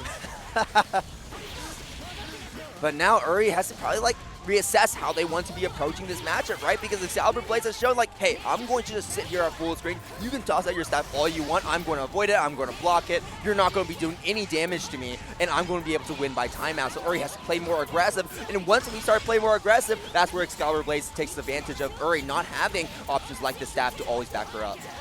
Yep. As you can already see, Uri has, oh no, trying to go for the unblockable. Again, execution mistakes. Oh no, the counter assault gets blocked. Oh my goodness. Oh no, in the burst bait! xcaliburbladez really cementing this round as a win, but can we take it all the way? Uri is still alive and not out just yet. Chasing xcaliburbladez down, once again playing aggressive like I mentioned before, but there it is, breaking in that offense. xcaliburbladez find the right option to escape and take the round, take the game, and winning 2-0 to winners finals. xcal said, listen, you don't get a guard cancel, you don't get a burst, you don't get to use staff, you don't get any of your defensive options, just smothers Uri there. And I mean, I gotta say though, even big major win in a minute, man. Like, and it's really gonna be sick to see him try to go for that here. Right, the closest he's gotten was 2nd at Beach Episode earlier this year, 2nd at EVO 2024. He is a very good player, but it's so hard for him to get that first place result that he's constantly looking for. But man, let me tell you, Ruka has also traveled quite far to make it out to CEO this weekend, coming in from Washington, the literal other corner of the United States, to come compete here in CEO. I'm especially excited to see how Ruka is going to perform here against Dawn, because this matchup is very interesting. And I love how I feel like 2 playstyles kind of clash. Dawn can be pretty aggressive, take a lot of risks. But Ruka is such a strong, fundamental player. He doesn't do really anything too risky. You know, he doesn't really step out of his boundaries terribly often. Just very solid S play. Yeah, I mean, his S, I feel like at least in an A, kind of like popularized the style of playing back, utilizing the fireballs, you know, only really taking aggressive approaches when you have already landed the hit. And it's been working wonders for him, for Monarch, for everyone who's adopted that playstyle in terms of the NAS scene. Yeah, I will say though, you know, Ruka being rather risk adverse is not always the case because sometimes he'll just pop one of those random install supers just because. I mean, the chip player's got to come out sometimes. Right, exactly, exactly. But right now, Ruka's looking a little worse for wear. We're trying our best to try and open up Dawn here in neutral, but Dawn is controlling it so well with the doll. Oh man, so with the doll. Should only be one more touch here. And blockable on the high.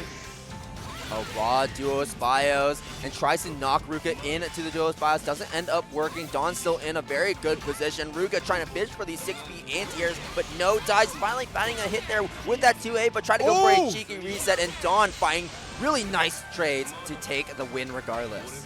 Man, a very scrappy end of the set there. Or sorry, excuse me. Very scrappy end of the round there.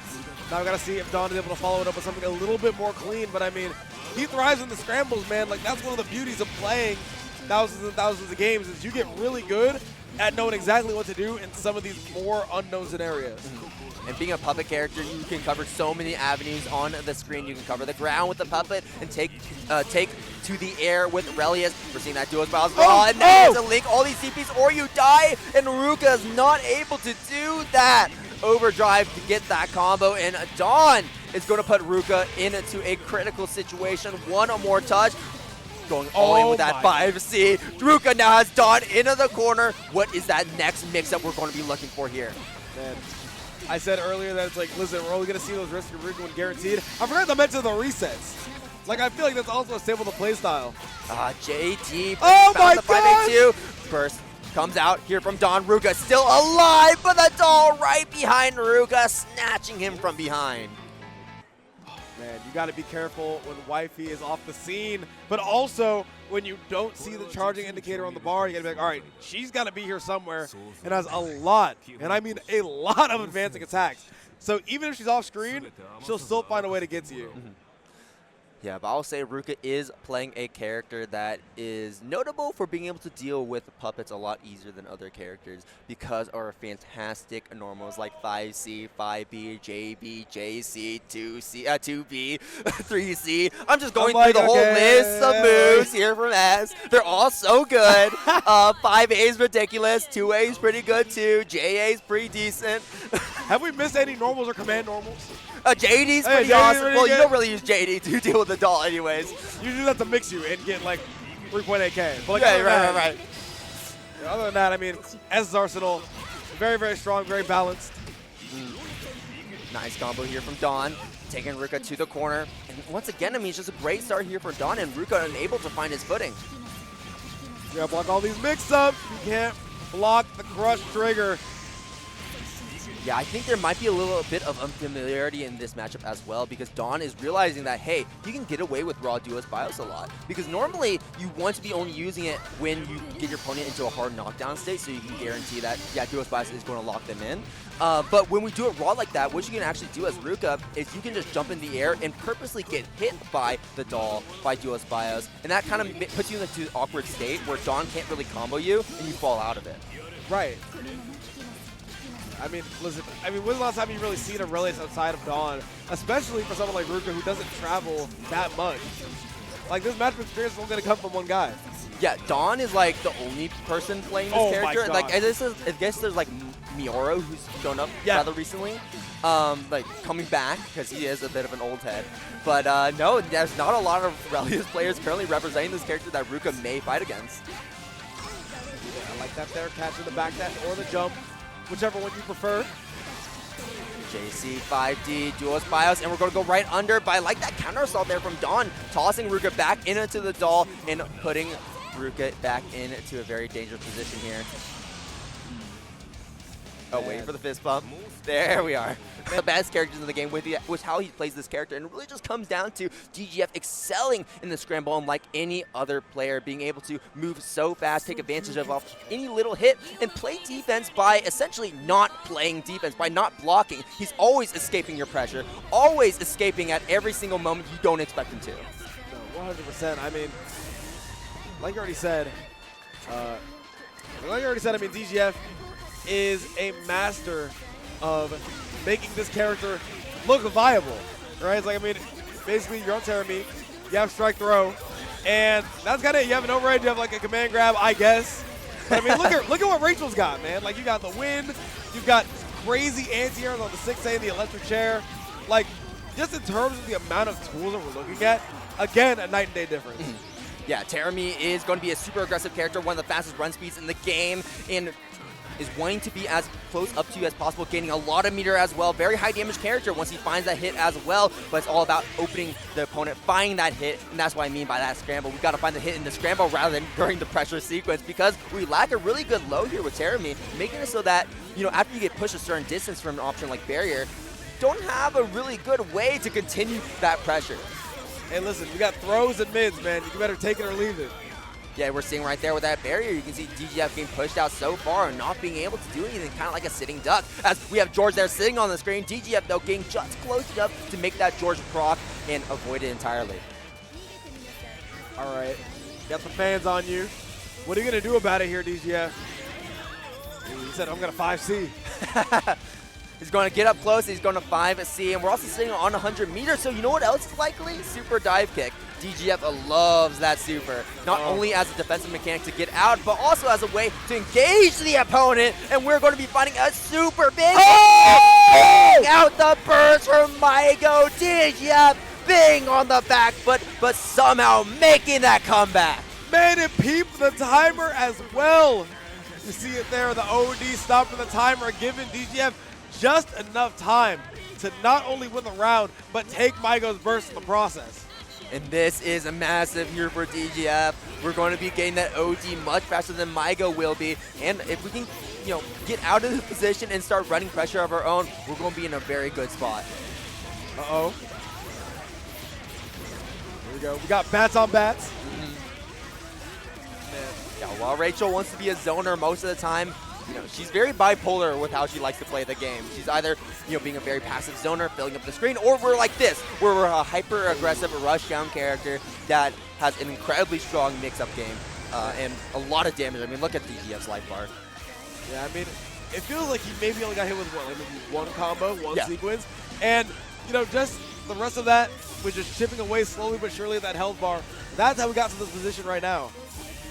But hey, we've seen DGF excel in this position in that previous round, and we're going to be excelling with some nice 5C connections there on Maigo. Listen, if you're a master of your offense, you truly only need one touch. And DGF showcasing that principle right now. Getting that crush trigger, unfortunately not able to find the full combo. Maigo feeling pretty good about that. Counter assault coming out. Maigo still being able to preserve that burst, preserve that OD. Does not have a lot of win stocks left in the tank though, so that is DGF's opportunity to try and approach Maigo.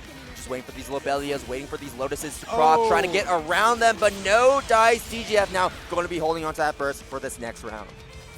Man, all of a sudden, Maigo on the board, kind of in terms of the matchup as you expected, right? It's like you can't really get too much going on with Terumi, but Terumi hitting the once I hit you, you already know it's going to be a world of pain. Hey, Evan, did you react to the overhead? Absolutely not. I never have. Never have. All right, bats are on you. Find that tech. I hope he reacted to that, though. Purple, though, that's push-ups. You already know how we do. All right, backing up, trying to avoid the lightning. Now should be our time to get in. Not close enough for that 5C just yet. Trying to get Maigo to spend these win stocks. Oh, my goodness, and spending them he shall do. DGF only has one more opportunity.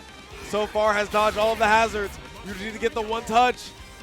Yeah, but Maigo just needs a couple more touches as well. And like with a character like Rachel, that's going to be very easy to find with some stray projectile hits like we're finding right here.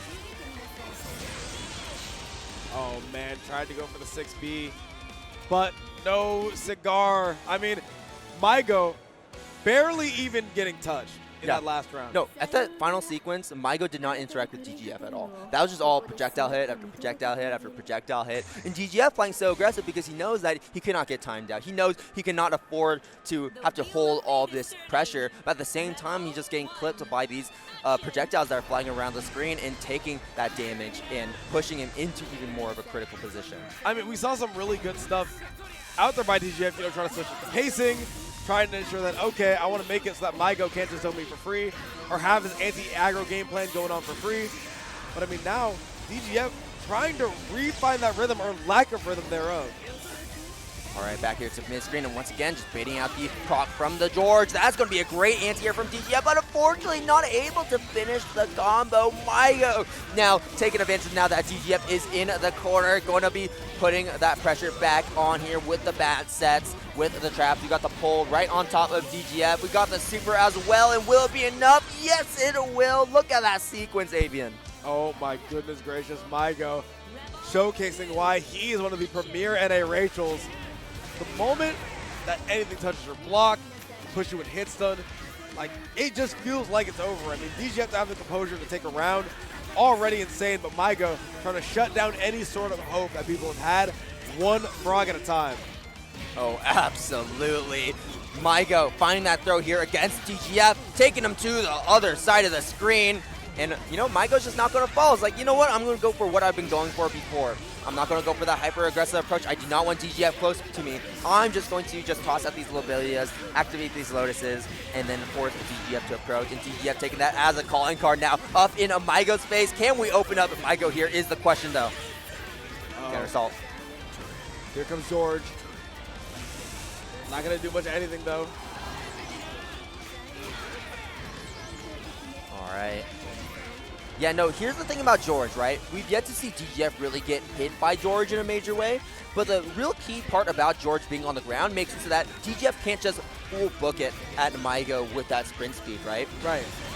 And we have to kind of hop around and, you know, play a bit of a hot potato there with George, and can't quite approach Maigo as easily. Speaking of not being able to approach Maigo, seems like DGF all out of answer so far. Sends it there with the 6C, but again, the burst from Maigo. Hold. We got 15 seconds, 14 seconds, 13 seconds. We don't have OD to stop the timer. DGF knows it's over. Oh, not! The super Wait. Wait, hold. You have to kill now. 3 seconds, 2 seconds, 1 second is enough. No, it is not. What an unfortunate way to go out, but that is the name of the game. That is the matchup right there. There's so many great games playing their finals right now. Blazblue, Centralfiction being one of them, and we're hopping right into this next set between Dawn and Koopa Claus. Already seeing both these players on stream. Koopa Claus, though, losing that winners semis match, dropped down to losers. Yeah, I mean, if you're looking here, just from the initial matches, Koopa Claus definitely should have this in the bag, but Dawn, I feel like he has, or his X Factor more like is the stamina that he has in these tournaments, man. Like, as set goes on, playing a character like Relius, you're still able to execute everything and stay calm in those scrambles, especially like, again, we're losers quarters. This is a big tournament. The fact you're able to do that is so impressive. Absolutely. And Dawn is looking to just really cement that fact with a perfect here on Koopa Claus. Not just yet, but we're going to be fighting there with that very deep overhead on Koopa Claus. What a great first round for Dawn to set that momentum. Yeah, a perfect to get things kicked off exactly the way you want to see it. Coming down from the loser side, wow, how did that drill hit? You know, I'm not going to ask too many questions, but Dawn does not want us to ask anymore either with that throw counter. The ribcage comes out from Koopa Claus. Dawn getting opened up and going to be taken to the corner with this sequence. All right, see what's going on here. Half of the fireball is outside. I like that, though, not spending the barrier just yet. Just wants to stay open with the bits. Good frame trap.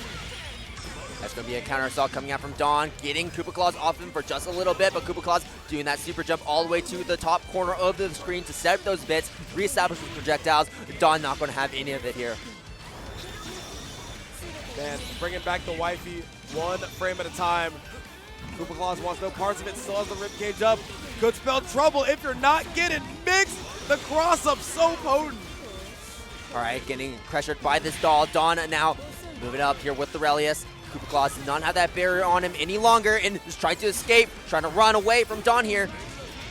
Oh, just barely gets out of the way of the doll, but runs right back into it. Dawn's mastery has been incredible so far of the puppet.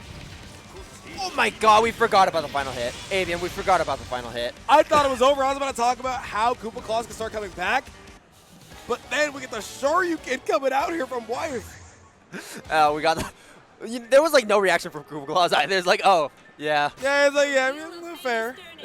No combo left, right. All right, here we go. Dawn taking that first win here against Koopa Claus. I know, things were looking really good for Koopa Claus at the start of this tournament, so this could potentially be his run ending at 5th if Dawn is able to keep this momentum going, as Dawn has been, on a roll with all the tournaments he's been entering so far. Okay, blocking out those projectiles and immediately taking back his turn. Oh my gosh. Look at that. Straight hits galore and the pickups to go along with it. So good! TRM for real. Oh my god, is Dawn going to get another perfect? We're in active flow here, going to be gaining a little bit of meter. A little bit more meter than normal. Oh my god, no way. We got another perfect. Dawn is in control, is in the driver's seat. Man, so scary. I mean, if you were to talk about the way that we described Dawn's offense, you'd think we talk about Izanami, right? So impressive. It seems like there aren't too many options in terms of defensive counterplay. Like, I mean, but at the end of the day, Dawn is just too good at controlling both of his characters. Right.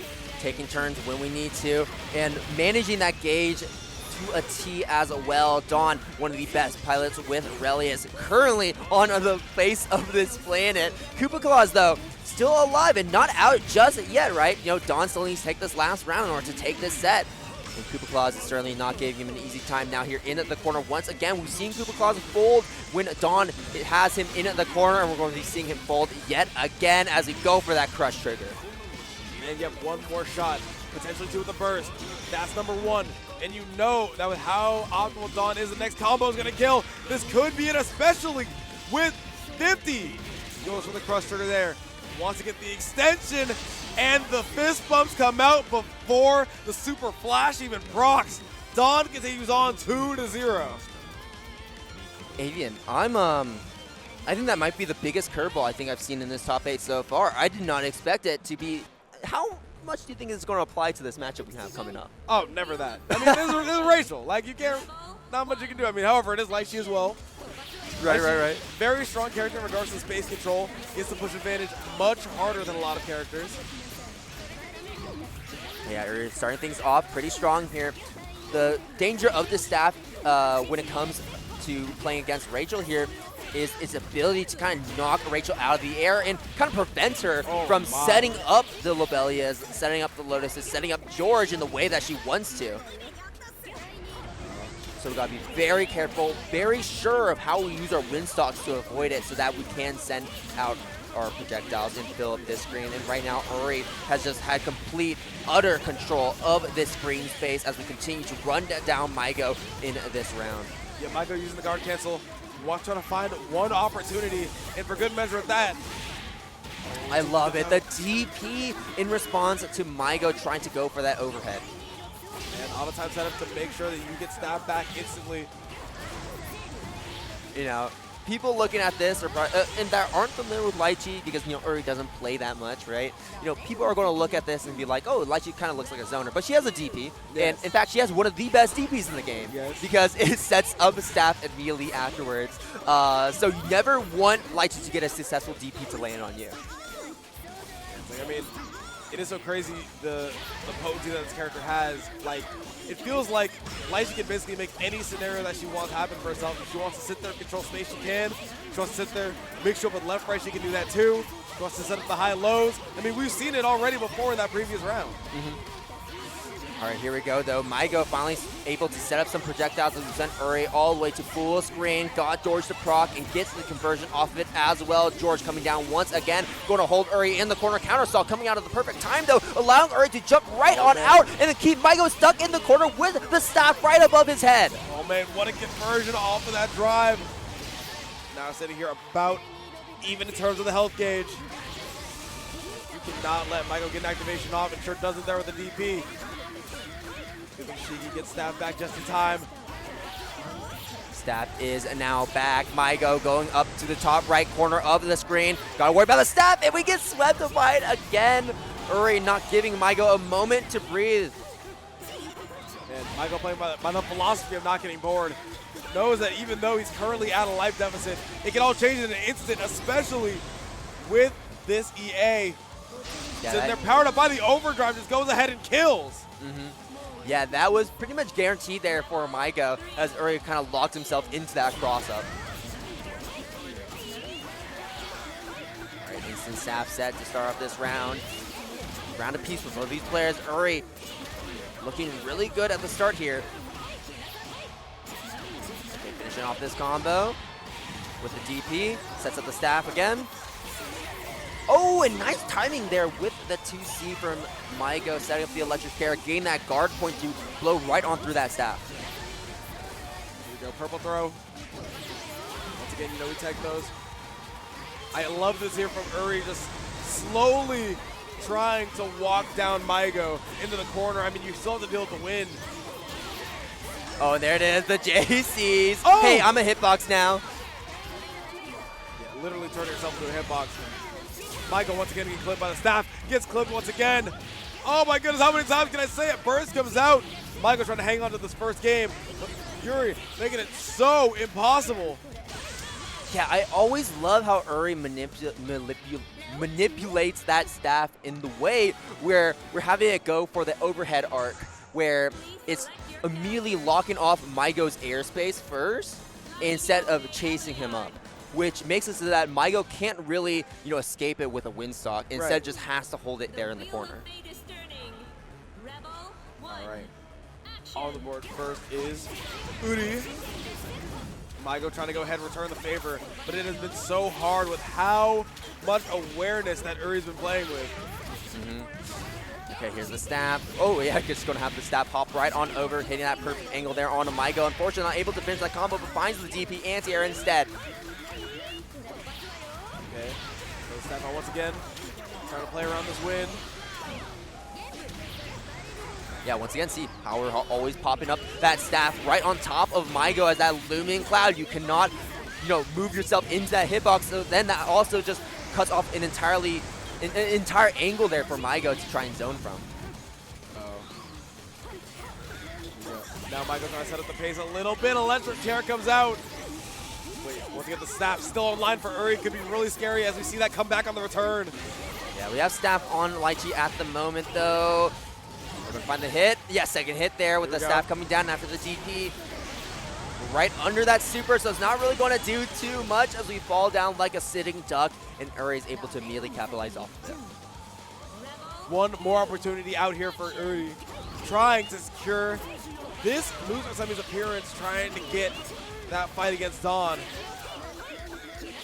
What does Maigo have to say about it? All he has to say is, I cannot block those 50-50s, neither can I. Oh my goodness gracious! Uri with just the immaculate pressure. Oh yeah, I'm going for the low staff to catch George right off rip. DP comes out. Uri just in complete control. Staff on the comeback. Counter assault timed at the perfect moment to get Uri off him as the staff comes back. George locking down Uri for just a little bit. Can we open up with these overheads? Yes, we will. Overhead after overhead, finally opening up Uri, and now we're finally starting to get some pressure going, but Uri jabbing out as Maigo with those normals right in front of his face. Oh, beyond dead here. Popping the OD. Goes right into the super. And Uri with the fist bump already advancing to the loser semifinals. Yes, indeed. Uri showing off Litchi and such how strong a Direct goal, you're going to see some crazy stuff. But on the opposite end, right, xcal kind of came in, cleared out with everything, walked out, was like, all right, game's kind of solved. He runs into Fenritti and is like, wait, I still have a lot of work to do to at least beat this one player. So I'm really curious to see how the game plan adjusts for xcal, not just really in terms of neutral, but in terms of how he plans on opening Fenritti up, because that was the primary problem in their last set of Evo. Absolutely. And it's all going to come down to how they play neutral against each other as well. Of course, Fenritti is going to be utilizing those C normals from Jin to poke at Ada from afar, interrupt her in the process and prevent her from acting, as well as using the long reach of those buttons to kind of hit Carl at the same time while we're hitting Ada. So we'll have to see how Fenritti uses those buttons. But right now, we haven't really pressed too much. There it is, that JC coming through to check Ada in that moment. We're just jumping around Ada at the moment, trying to find these small hits in to really deplete the gauge as much as possible. Here we go. Already, here comes Fenritti. I mean, xcal, kind of at a disadvantage, has to adjust to the pacing of Blazblue, coming from a completely different title just 5 minutes ago. Yeah, and there's that 6A coming in a little bit earlier. Didn't find that counter hit, so didn't find the combo, but we will get the combo off this. Getting the ice. There's the reset into the 6A RC. Come on, we got to be expecting that xcal. That's layer 1. Hey, listen, we are on layer -3 right now. Like, listen, we're still looking for Kazan assist. You're talking about, so we got to find this 6A. Oh, man. Yeah, it's still, maybe still trying to shake off the avatar for just a little bit. But xcal, once we can get that train running, we're going to start shoveling some of that coal into the train engine. xcaliburbladez is going to start moving pretty soon here, sending out the fireball, trying to control this ground space. And then there's Ada coming through, but great check there with the JC once again. No, okay, I'm sorry, I'm laughing because someone called out the police the moment that they activated Nirvana out in the crowd. Like, this is going to be a hilarious top 4, but one still graced by high-level play. Absolutely. I mean, the level of play here has already been magnificent. Spending it on the super here? Actually, I'm not too sure what that was meant to do. Anyways, fireball coming from the other side of the screen. Fenritti having to block that one out. Getting opened up by the 5As. Uh-oh. Oh, no. Mess up execution there. Once again, kind of got to figure it out, kind of get it locked in this first game. And now, since we are in a first of 3, it will become a little bit easier to try to adapt to the new game pacing. Yeah, and we talked about it before we went on break, but these matches are going to be going for quite a while already. You can see that 30 seconds here on the clock, only going to become a little bit longer here because of OD stopping the timer for just a little bit. xcal knowing he's on the back foot, it is struggling to open up Fenritti. Fenritti with so many resources on the table, and it will spend it right here, right now on that 6A RC for the conversion. Fenritti taking game number 1 over xcaliburbladez. Man, I mean, if you're in xcal spot, you are definitely in a world of hurt, man. You have to go from not having played this game for upwards of around 2 hours to literally jumping into the deep end against Fenritti. Like, it is going to be an uphill battle regardless of how these sets have gone before. Right, what a gauntlet it has been. So one thing, too, we got to keep in mind as xcal is that, you know, we want to end these rounds as quick as possible, honestly. Like, we're only playing for timeout, of course, but Jin is also a very meter-hungry character that you have to understand. So the more resources Jin has at the end of the game, the more dangerous he becomes. Yeah. Playing with a little bit of a ticking time bomb there with that meter gauge. Look at that. There's that JC hitting Ada and Carl at the same time, like I mentioned. Oh, there we go. Sends out the 6D. Wants to try to advance Sister with those hitboxes. Oh, clashes! Yeah, can't seem to make Ada work. Fenritti putting this doll here on under a leash as Fenritti continues to just demolish xcaliburbladez. Yeah, no, this is looking pretty bad for all of our xcal fans out there. I mean, it's not even really like a game plan type of deal. It just feels like he doesn't have Carl in his hands right now. Yeah, but right now it's been a couple of rounds, right? So xcal is starting to get to his peak capacity at the moment. We're almost there, and you can see it right there with that throw with this mix. xcaliburbladez right now has this round entirely under his control at the moment. Hey. All right, trying to do something a little bit meterless. 2200 Ada in the OTG. Oh, and to the other side finds the hit with the old leg there. Fenritti now taking xcal to the corner instead. Ooh, nice. Under the Shaquille. Ooh. What a pickup as well with the collapse as well. Oh my goodness, the routing. I think we're back, Salte. I think we're back. That was pretty saucy, if I had to say myself. 63D wants to maintain that air control. Fenritti having no parts of it, gets right to the ground. Yeah, Ada is on the side though, so if you give xcaliburbladez just a little bit of time to breathe, he's going to be able to pop that fireball, forcing you to respect it. You can see Ada activating from that distance and now being summoned back to xcaliburbladez here into the corner. Tossing out the fireball now, but that nice usage of the JC will interrupt xcal in the process. Dog gauge. Oh, and we find the hit, the old haymaker there on Fenritti, tossing him into the corner now. xcaliburbladez cleaning this up. Hopefully, no nice. DPRC, and the burst blade from Fenritti straight into the freeze, super straight dead. into the OD. Fenritti, 2 games in a row, 2-0 over xcaliburbladez. Man, Fenritti came back with a vengeance. He said, this one is for holding up the bracket all this time. However, xcaliburbladez, I mean, he's been in these spots before. Still looking calm and collected despite what has been happening on screen. I don't know, he looks a little stressed. I mean, he looks stressed, but I feel like he's like, you know, xcaliburbladez is one of those guys only has one emote. You know what I mean? Like, He only has one look to him. yeah, he doesn't got the V-Bucks for that yet. So, you know, whether he's sad, mad, stressed, you know, feeling stuff, we really won't know. Oh man, Fenritti good trying blocks. to get really sneaky there with that corner steal. Great blocks there from xcaliburbladez, like you said. Ooh, we're trying to get really tricky with it. Yeah, Ada taking the charge. JC, such a good button. Okay. Anakin right there. Here's the knockdown. Great block so far from Fenritti, and we just jump out. Oh man, we gotta see what xcal's gonna do to try to get out of this corner. Figures it out there and brings Ada along with him. Ooh, you gotta make sure that this route is doing whatever you can without the meter. Yeah, overhead Oh! RC straight into the low. xcaliburbladez not able to find the kill just yet. An anti-air from Fenritti looking perfect. xcaliburbladez choosing to spend that burst, not wanting to take the damage, not wanting to be put into a one-touch scenario where Fenritti can just pop OD and kill him regardless. xcaliburbladez now with just a little bit of doll gauge left, needs to make it count and doesn't have to use it on the slide. xcaliburbladez finds that final low and now has a round on the board here against Fenritti. Yep, once again, showing that there are indeed signs of life here in this lifeless doll, apparently.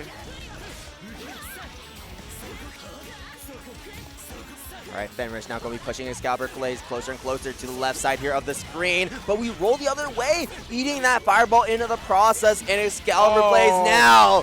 Yeah, we're on demon time here with these mix-ups. How did he find an unblockable there, man? I mean, it feels like we used to only have it from like 1 or 2 setups. xcal's found it off the most random hits. Like, it's so sick to watch.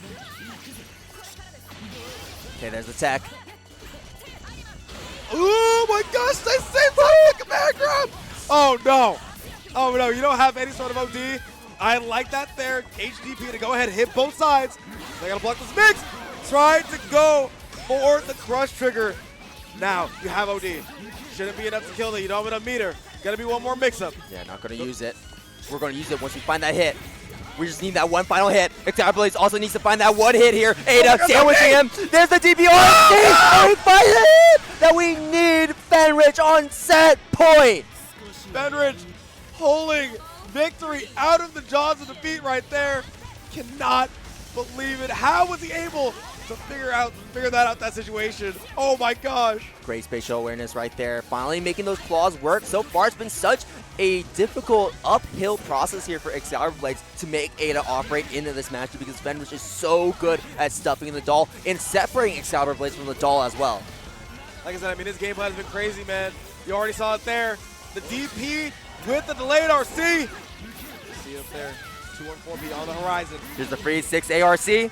No, instead just going to go for that simple 5A to put us back into that standing position off of the freeze. If he hit confirm, then xcaliburbladez was going to be knocking on heaven's door after that one.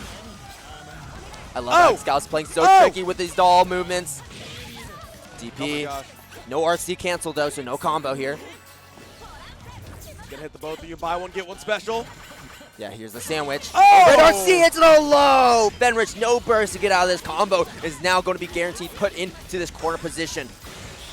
Oh! Oh! No! He's dead! No shot, Aviaan, no shot. Fenritti, double super. that is going to be the 3-0 finish in winners of finals. We've been talking that entire time before we went on break saying, oh, this is going to be a close set. We're not going to be seeing another blow up like we've been seeing in the past few matches where it's been 2-0 after 2-0 after 2-0. No, it is a 3-0 continuing that trend. Fenritti as anyone other. They don't want to go just and finish at second place or third place. They want to get that first. And I don't think either of these players have been able to claim a first in such a major fashion at an offline major before.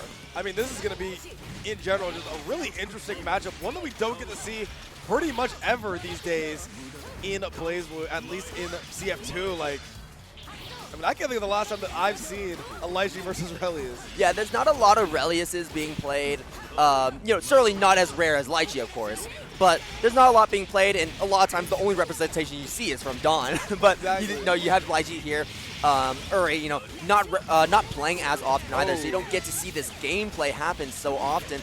But right now, yeah, I don't think we're going to be seeing much more of this round if Dawn keeps this going, blocking that DP successfully, and now putting Uri into this duo spaz mix. Oh my god. And spends the OD, wants to go ahead and guarantee the kill. Very interesting choice, but I mean, I guess if you know you're going to get it back later on, you might as well spend it now. Yeah, I don't think, you know, the more I watch this game, the more I realize, like, oh, you know, spending OD at the end of a round isn't really that bad in most cases. Only where it becomes really bad is if you're playing against characters like maybe Arcune or Carl, where that first hit snowball is so important to deny. Right. I mean, and a character like Litchi, where even though her offense is incredibly strong, isn't as potent as other characters, you get away with that and trying to build a second one throughout the course of the match. Yeah, and Dawn is doing exactly that. Still looking pretty strong going into this round, not dropping that momentum as we take Uri straight into the corner, has full doll gauge to work with as we end it here with the doll into the hard knockdown. Great job blocking all those overheads, but not holding the barrier for the crush trigger, so that will be Dawn breaking right on through, forcing Uri to spend that burst, and Dawn still finding that pickup as we drop right back down into the doll super. Dawn with another dominant round, takes 2 in a row to take 1 point on the board, and remember y'all, this is first to 2 territory once again, so Dawn just needs to win 1 more. Yeah, I mean, it's look at we have a chance to get that one more incredibly quickly. These two mashed rematch. They want to get right back in that action. Yeah, we're going to be tossing Dawn the baton here with that stick, that staff at full screen, catching Dawn, trying to give the doll some commands. But it's not really doing all too much at the moment because while you're hitting Relius, you're not hitting the doll at the same time. So if the doll finds some small hits, you're kind of just trading damage back and forth. See it there again. OD pretty much immediately wanted to make sure that we could get that setup going with the doll. Ooh, and now back and fully online. This is going to be big damage and a crazy mix-up after the fact. Yeah, there it is, that jump over, and then the doll on the other side, Uri trying to go for that super, but completely whiffed there on Dawn, so kind of just throwing away all of our meter just like that. Dawn having 50 meter into the tank as well, so if we can get a hard knockdown, we could probably see duo spouse. If we find a nice combo, we also have the regular super as well to increase the amount of damage we get off it, and I think that's what Dawn is going to want to prefer in this situation. Okay. All right, very low engage. Slowly recovering, finally back at full and sending it out just like so. Uri getting interrupted. Burst comes out, and that is going to be the round for Uri. All right, we got to see Dawn, kind of a player that likes to ride off momentum. So the moment that Uri says, hey, you know what, I actually can fight back. I know you've been sitting here going for these 2-0s for the majority of bracket, but listen, I'm here and I'm ready to play.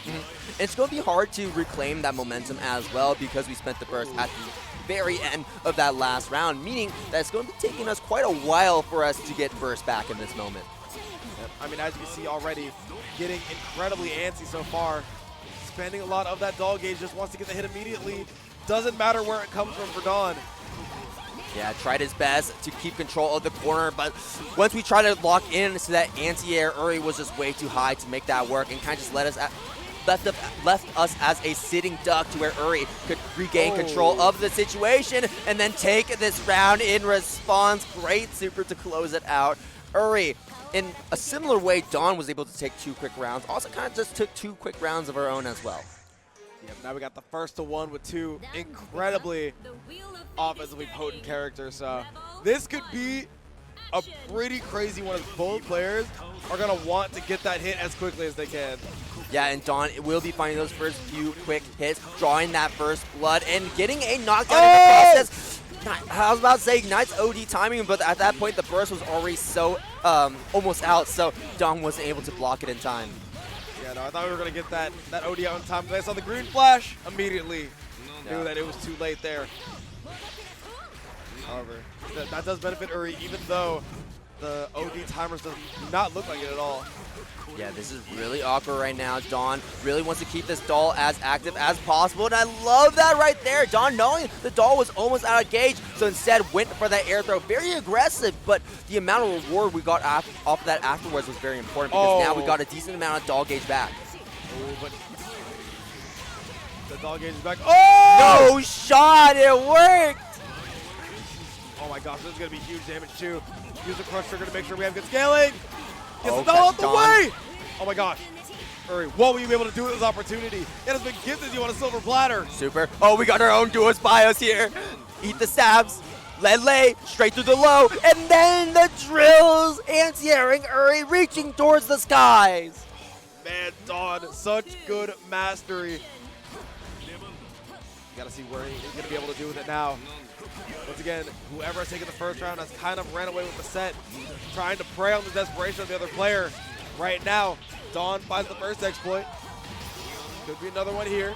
Yeah, try to get cheeky for another air throw, but Uri not going to be letting that happen 2 times in a row. Great reactions. Oh, one's getting caught. No chance to burst bait there for Dawn. First as the staff set. Oh, no. Great timing there from Uri as well. Able to get a combo, utilizing the staff return. Okay, staff dropping back down after the DP, having to hold it, but okay, we're going to be using it there on the counter assault. I like that Uri reactivated the staff immediately after, though, so that prevented Dawn from being able to escape the corner even after finding those initial hits. Oh, you gotta be so careful. No opportunity to burst. Perfect there for Dawn activating the OD. We just cannot drop this combo. And as I say that, Dawn dropping the combo, letting Uri live, but the super will clean the job up regardless. Dawn moving forward, putting the fist up to the crowd, letting everyone know that he's here in Losers Finals, and he's here to get this run back against xcaliburbladez, reprising that match against him. But however, at the end of the day, it's quite poetic that Blaze was the one surviving till the very end. Quite poetic. It is perfect. And this is going to be a perfect set to wrap up the loser side of the bracket. xcaliburbladez versus Dawn, the war of the puppets.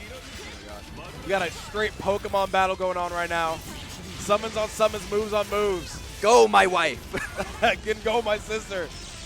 Who also happens to be your daughter. Yeah, and then imagine like getting your mom sent at you like a steel truck. Like, I thought Family Feud was just a game show, man. Here we go. So far, xcal gonna be on the offensive first. all right, xcaliburbladez. Yeah, no, this offense looking perfect here Oh! from xcaliburbladez. Dawn holding up though, great defense so far, but how do you get out? Oh my You know, goodness. Fenritti made it look so easy. I know, it's like, listen, if you showed me that, I would have thought that you just had some mids going on. And there it is, blocks out the super. xcaliburbladez should be able to clean this one up if we get enough meter here with the 50. Oh my Or, goodness! no, we don't even need to use it. Never mind. I think Alright. that's actually a very similar route to what we saw before that we were going crazy Yeah, over. yeah. It just looked a little bit different because we saw so many cross-ups in the last one. Instead, this was the same side. Yep, and it was nice and optimized for the corner. You don't have to do any of the side swap shenanigans to make sure you're ensuring those claps hit. Oh yeah, you cannot press into that at all, my friend. Here comes xcal taking advantage of it, catches the backdash, and now not able to quite catch the burst. Lead lay, setting up the doll. Good check on that doll there from Scalp. Now a doll gauge for Dawn is looking rather low, and xcaliburbladez is completely topped up. Has to respect those 2-2 spikes though from Dawn coming out. Oh yeah, there's no way to pick that up, especially on the ground.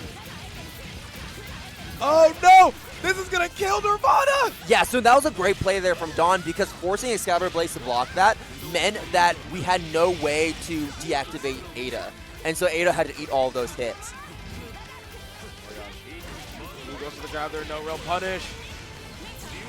Out of the corner. Bounce again. Kind of using it as a reversal in a way. Oh, wow! Oh, whoa! The clutch, but still ends up getting caught. Such a smart idea.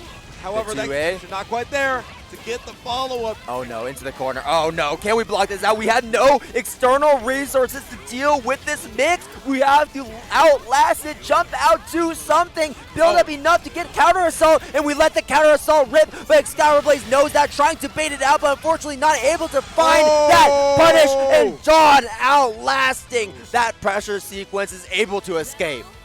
Man, defense wins championships, and it might just win you a game in the losers finals as well. Such a good blocking sequence there, and a great challenge as well from Dawn. One of the things that gets overlooked about defense is always going to be when you choose the challenge and how good it is when you get there. All right, now you got two characters on you. You got Ada trying to go for that low, but it completely whiffed, to my knowledge, from what I saw there.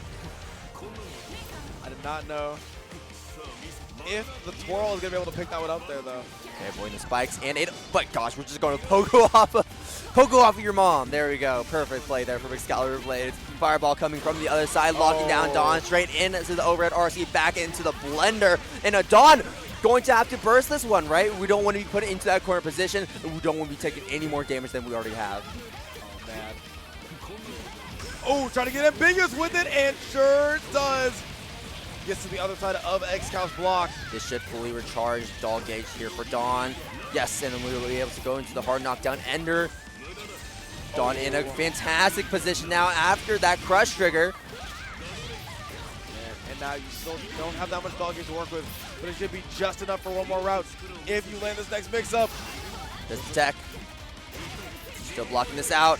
Duos Bios, raw, just like so. And xcaliburbladez. Oh no! I think we try to go for that same trick that we did before to escape the corner, but it's not going to work. And we're just going to go for the Canada burst way up north there. And Dawn able to just punch him out of the skies, just like so. Dawn with game number one is kind of breathing a bit of a new life into this set here. Something very different from what we've been seeing before. Absolutely. I mean, usually, you know, it's like people who don't know Dawn, you know, people got to know xcal just from, you know, seeing all the Twitter bits and such. People don't know Dawn will be like, oh, this is going to be a wash, man. Like, no, Dawn is mad good at this game. Oh yeah, my absolutely. God. And Dawn is continuing to prove that with this round. What a beatdown it has been. Near perfect is what Dawn is trying to work towards, and xcaliburbladez knows too that if we can get the snowball rolling, then we can actually just take this lead back into our own hands. Okay, not there. Wow, the last hits, catching Dawn, falling down. xcaliburbladez taking a little bit more damage, though. We don't want to be taking any more damage than we already have. Duos Bios raw just like so. Pogo to try and stay in the air, but that was your death sentence, signing it away. Dawn find the anti-air so easily after that. All right, then Dawn goes ahead and picks up yet another round. You gotta see if he can continue to pick up this momentum. xcaliburbladez trying to showcase why he has won so many of these tournaments before. Yeah, you can see xcaliburbladez waiting for that committal approach from Dawn, that we are then, you know, using the air dash to go right on over and then catch Dawn in the process. And now look at the position Dawn is in because we didn't spend the burst unblockable twice. Oh my gosh, and you're just dead. You have the meter for it. Oh, did go with pop loops? Just wants to kill. Jeez. xcaliburbladez smells of fear and is looking for that blood here. xcaliburbladez with a perfect takes that round, evening us here up here in this game, looking to even us up in the set as well. Dawn now pushing the aggression, but with that Doll Gauge running very low, Dawn has to retreat back to have that Doll Gauge recharge. All right. Go, great fuzzy jump out there by xcal. Dawn even better fuzzy jump there against Ada. Doesn't have to deal with any of that pressure. Yeah, having to eat the spike as a meaty. Oh my The goodness! chase down is crazy. xcaliburbladez being caught from behind. Dawn gonna be able to get a decent amount of damage. Not to be the most. We're still able to get that setup afterwards though. So sweet. Dude, Dawn is playing out of his mind. But the low poking out at Dawn in the burst bait. Oh no, Aviaan, it might be over. Oh, it might be. However, we have seen Dawn block these before. Maybe not that time, but is not going to get one more chance. You already know that xCal's got these. Claps. Claps. Oh, it reset! It dropped, but Dawn wasn't ready. Oh yeah, and xcaliburbladez is probably thinking like, yeah, I may not have gotten away with that. Or sorry, may not have gotten away with that in like a different universe. Yes. But in this one, this is the one that xcaliburbladez is able to take that round, win, and even us up. Now we have a set on our hands, folks. This is going to be going the distance. Oh yeah. As is everything this tournament so far. All right, into the corner we go.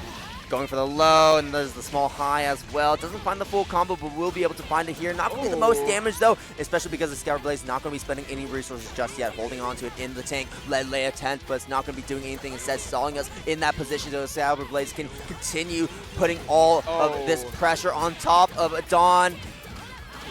Here it is. Keeping him in the corner, resetting Ada, backing up. Not quite able to do much with it. Moms is on the case. Only a little bit of an extension there. Oh my gosh. Feels like xCal can't go anywhere. Pinwheel is just so strong in this type of matchup. Both players at full screen. xCal respecting Dawn. I mean, look at xCal. We have so much health, and we might just be playing for a timeout. Like, okay, Dawn, if you're not going to approach me, I'm just going to be okay with blocking all this out. I have my doll right on you, and that is the first time we've seen this super get activated. Dawn getting hit by the sleeper agent there. Yep, got a bit too comfortable just trying to set up the sequences with his own puppet. Completely forgot about the menacing doll right in front of him. sending the spy into the back lines. That's how it felt like. He's like, wait, I just called for Pinwheel, but the doll's not moving. What do I do? And I was like, oh shoot, that's not mine. Oh, and this is big here. No doll gauge here for Dawn. Dawn not choosing to burst this either. Probably looking to burst it onto the mix-up. But that is very scary, right? Because we've seen xcaliburbladez go for so many of these burst baits here. And we might see another one. Dawn, oh wow, still holding on to it. Still holding on to this burst. We don't have enough health to make burst even matter. Now we need to go all in on an OD. Oh my gosh. No, I think he's going to try to kill him the old-fashioned way here. No OD necessary. Just wants to go for one more mix-up. Gets the throw. This is massive. xcaliburbladez now has that burst available. 100 meter on deck. xcaliburbladez can't die in this combo. Not even with Dawn popping EA. Josh gets to the other side. Not quite enough to kill. You gotta watch out for the doll. One touch. Going to full screen. Setting the doll. Trying to get a hit with the fireball. Dashing forward. Dashing forward. Oh my gosh. Wait. The J2C so smart. Setting up. Way too smart. Right now, Dawn is a negative penalty. Both players sending everything. Oh God! And we got the two dolls duking it out. It's two dolls part 3 up in here. Let's go! Then at the end of the day, Dawn takes the round after a slobber knocker between the two dolls. What a world! This is anime as hell. Final round of game number 3. xcaliburbladez looking to get another point on board, trying to get in the lead of this set. Opening up Dawn. Big opening too. Dawn still doesn't have that resource anymore, doesn't have that burst, but we've seen Dawn make that comeback in the past, in that previous round right there. We could potentially see it again, but things are looking very dire. xcaliburbladez still with full health, and we find that final hit, and that is such a predictable burst with so little health left in the tank here for Dawn. Yeah, I mean, it's just, it is really rough there. I mean, once you kind of start to go for like those tilt rolls, Excalibur catching them there, like, you get hit, you're like, oh man, I'm about to roll out. Like, I don't even want to deal with this anymore. Players at this level are never going to let you get away with that. And Dawn knows that, which is why he's been throwing his head back in frustration. Okay, 2-1 for xcaliburbladez. That is the score. Will it be a 3-1? Will it be a 2-2? That is the question. Potentially the final game of this set. And what a way to start it off. Going straight for the overhead into the OD confirm. xcaliburbladez getting a nice 3200 to start us off and taking that burst from Dawn as well. Oh no. Took the burst. Dawn still has to hold all of this. Here comes the unblockable. Oh my goodness. And the reset scaling as well. Just like clockwork, Aviaan. The unblockable is an inevitability, and that's why, you know, spending bursts and then immediately booking your way out of the corner is so important. We are just seeing an offensive masterclass out here from xcal. Oh, got clipped. One time he'll pick it up, and he sure is. What awareness out here, even on the back foot. Oh yeah, try to go for that throw. Great heads up play from xcaliburbladez, going for the tech, not letting Dawn get a free doll recharge, but since we still get combo, Doll will be back, gets the ender to get that knockdown. Roll out of the corner there from xcaliburbladez, escaping, but not with his life as Dawn grabs him by the shoulder like Dark Side with the Superman cape saying, hey, where are you going? Get back into the corner. Oh my gosh. It's like, listen, who do you think taught you how to roll like that? Who do you think taught you how to do those evasions? You got to get your behind back here. Get in these mix-ups. And now all of a sudden, Carl Clover trying to find the final hit. Oh my god, I think xcaliburbladez has kind of struck gold with that round start here, or, you know, maybe not, dropping into the gold mines instead as Dawn is initiating a cave-in on xcaliburbladez here in the corner. Set up here. Good block on the overhead. Oh yeah, fantastic defense for xcaliburbladez, no. but we eventually cracked Dawn, breaking him wide open. The other side. Doing some crazy stuff. Ends up going cross up. Just want to stay same side, trying to grab, but he got hit. So you're going to be able to throw him. Oh, you already know what time it is. You get the combo. Yeah, counter assault combos are so gross there. The fact that Ada can just sit behind you and then can put you in the corner just like that is crazy. Now Dawn in the corner. xcaliburbladez popping OD. Oh, this is where things get scary. Super comes out as a bit of a Hail Mary. xcaliburbladez not going to have any of it. 100-meter. Can we spin it on the super? Yes, we will. xcaliburbladez winning that last round, denying Dawn game number 5, and instead now launching xcaliburbladez back up to grand finals to get that rematch versus Fenritti. If I had a nickel for every time. Tomorrow, as we get straight into grand finals, xcaliburbladez coming in from loser side onto the Carl Clover and Fenritti on a winner side as the reigning king in this bracket so far on the Jin. We have one more champion to crown today after, as you said, a long day giving out belts, giving out medals. Now, xcal already has one. Is he going to go ahead and secure 2 in the span of 24 hours? Or is Fenritti going to come and spoil the hometown hero in terms of America? In the span of 24 hours? You mean in the span of 2 hours? Got to shorten it a little bit right there. Because xcaliburbladez has been going at it for all of today. There's that 6A coming through. Not going to be the biggest threat for xcaliburbladez, but it does always reset that situation, even if you're not getting the most damage off of that 6A. Okay, great vacuum. Bring Fenritti into the corner off of the Ada coming off screen. Good block so far from Fenritti. Ooh, wanted to try to get a grab tech out of Fenritti. Doesn't quite find it. Okay, Ada is down. Things are looking dire, and there it is. The 6A RC Fenritti now taking round 1.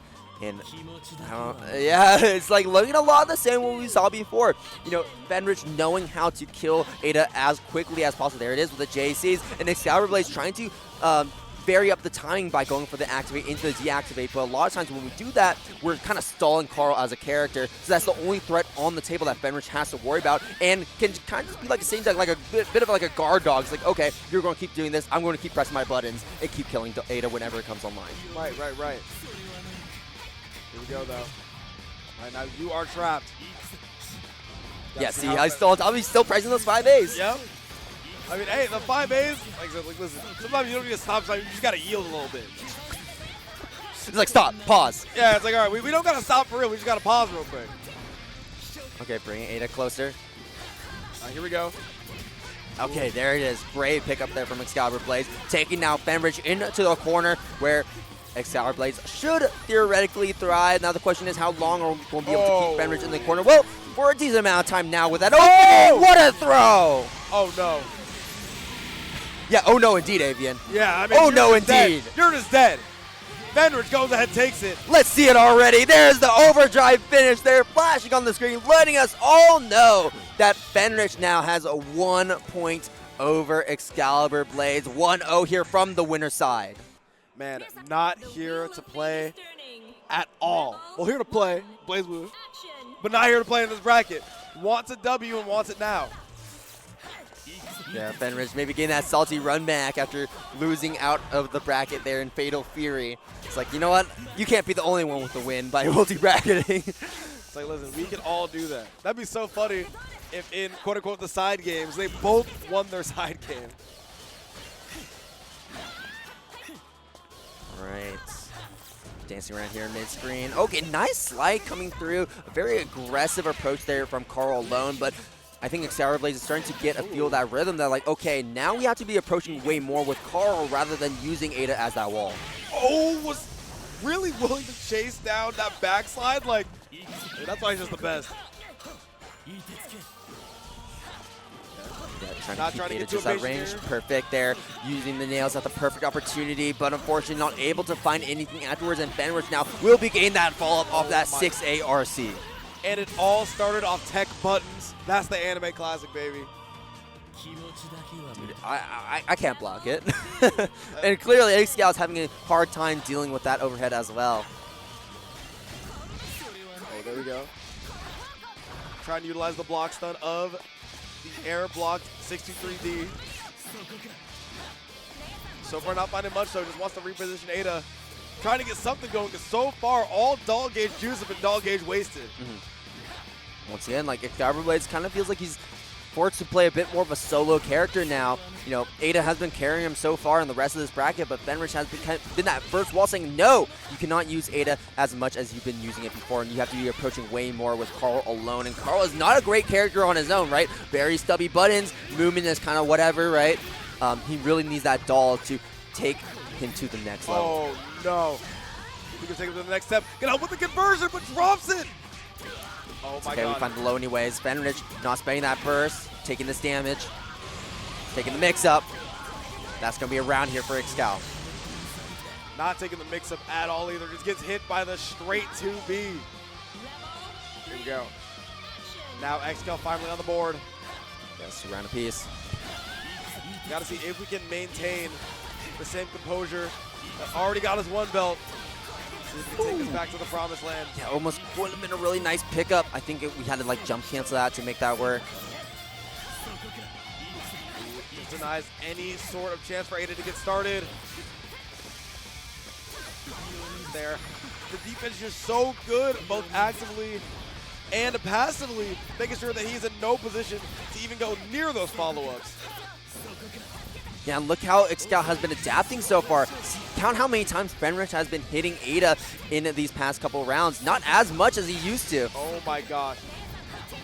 but still finding those small hits here and there regardless, and it is really adding up over time. It is a significant amount of damage after multiple hits in a row, and Fenritti stacking on the damage here. Not going to be enough as the OD did not last long enough to go for something like an EA finish. xcaliburbladez still roaming free, very low health, needs to find this comeback here against Fenritti because Fenritti is looking to establish a 2-0 lead against xcaliburbladez here in Grand Finals. Oh my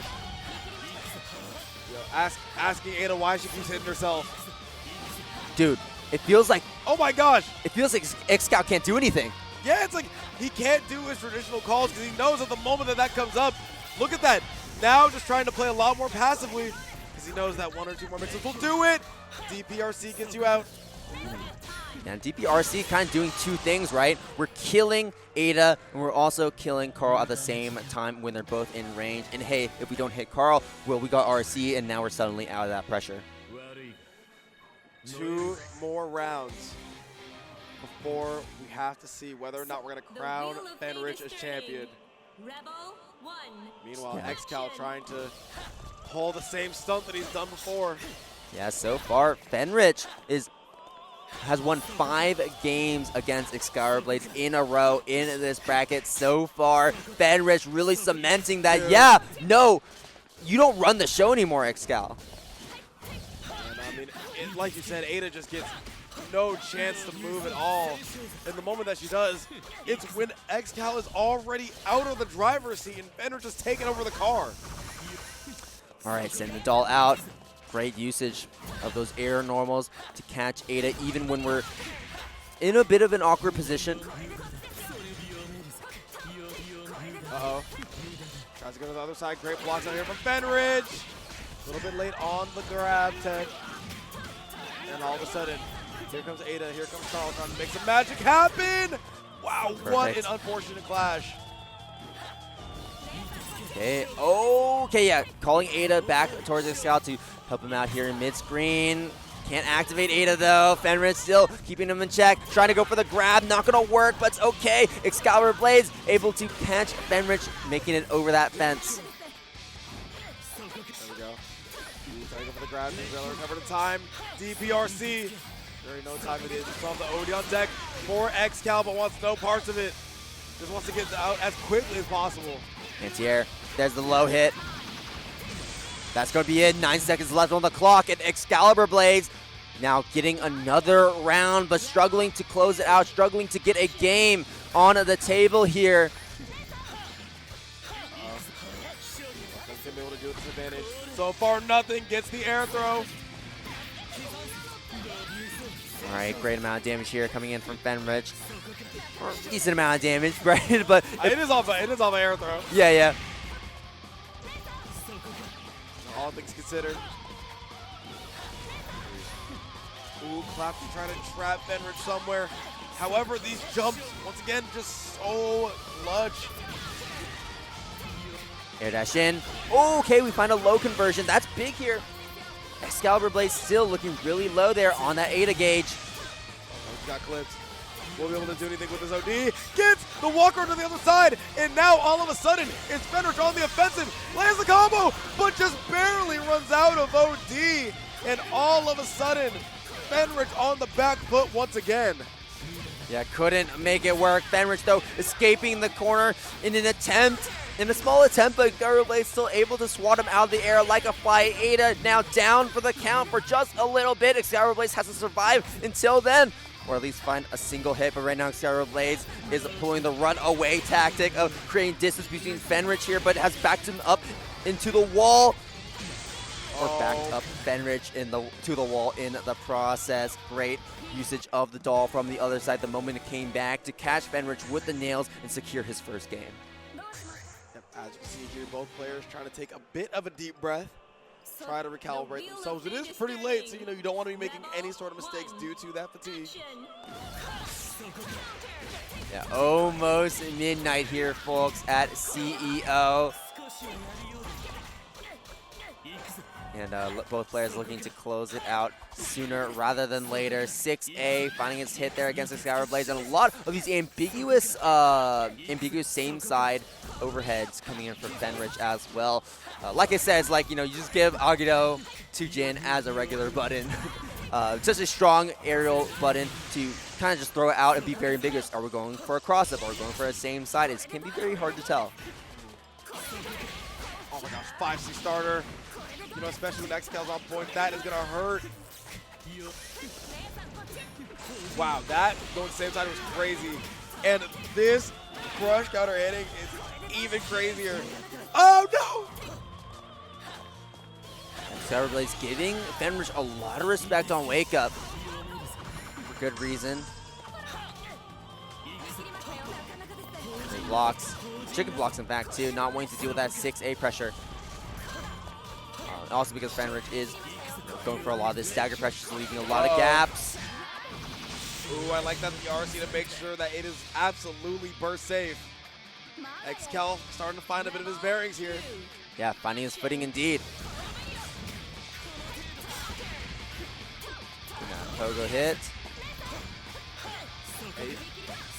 Oh no! You can't block those B and C buttons on the air, man! Like, you can't do that! Yeah, Fenritti being able to convert that air hit in and like dragging xcaliburbladez all the way down to the ground into the B hit. Yeah, perfect play there from Fenritti. But now we are in a completely different situation where xcaliburbladez is in control, putting Fenritti under lock and key here. How do we play this mix-up? Oh my gosh, how did he block that? Dude, I got no clue! How did he block and the that air first? dash in for the JC! Oh my gosh, you're not quite dead. However, it's gonna be real close. The 6A to do it! And that might be one of the most well-earned rounds in Blazblue history, man. What a block and what a conversion from Fenritti. Yeah, continuing to find these hits here against Ada, depleting that gauge. And, you know, depleting the gauge is very important, too, because not only are you giving xcaliburbladez less moves to work with in neutral, but even if Carl is able to find a hit, you don't have enough gauge to be able to keep that offense going for a significant amount of time unless you are able to find a hit. Unless you're able to find another combo. Here we go. Oh my god. The lead that Fenritti is building up so far. Look at the red blood there on xcaliburbladez's health bar. Now completely gone, pushing him into this critical range here. One good hit from Fenritti will seal it off. We still have OD. We still have 50 meter for super. I like that.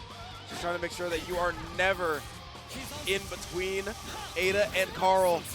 Oh, and that should be it. He doesn't drop these. We see him go for the super, and that'll be it. Fenritti wins CEO 2026 from the winner side.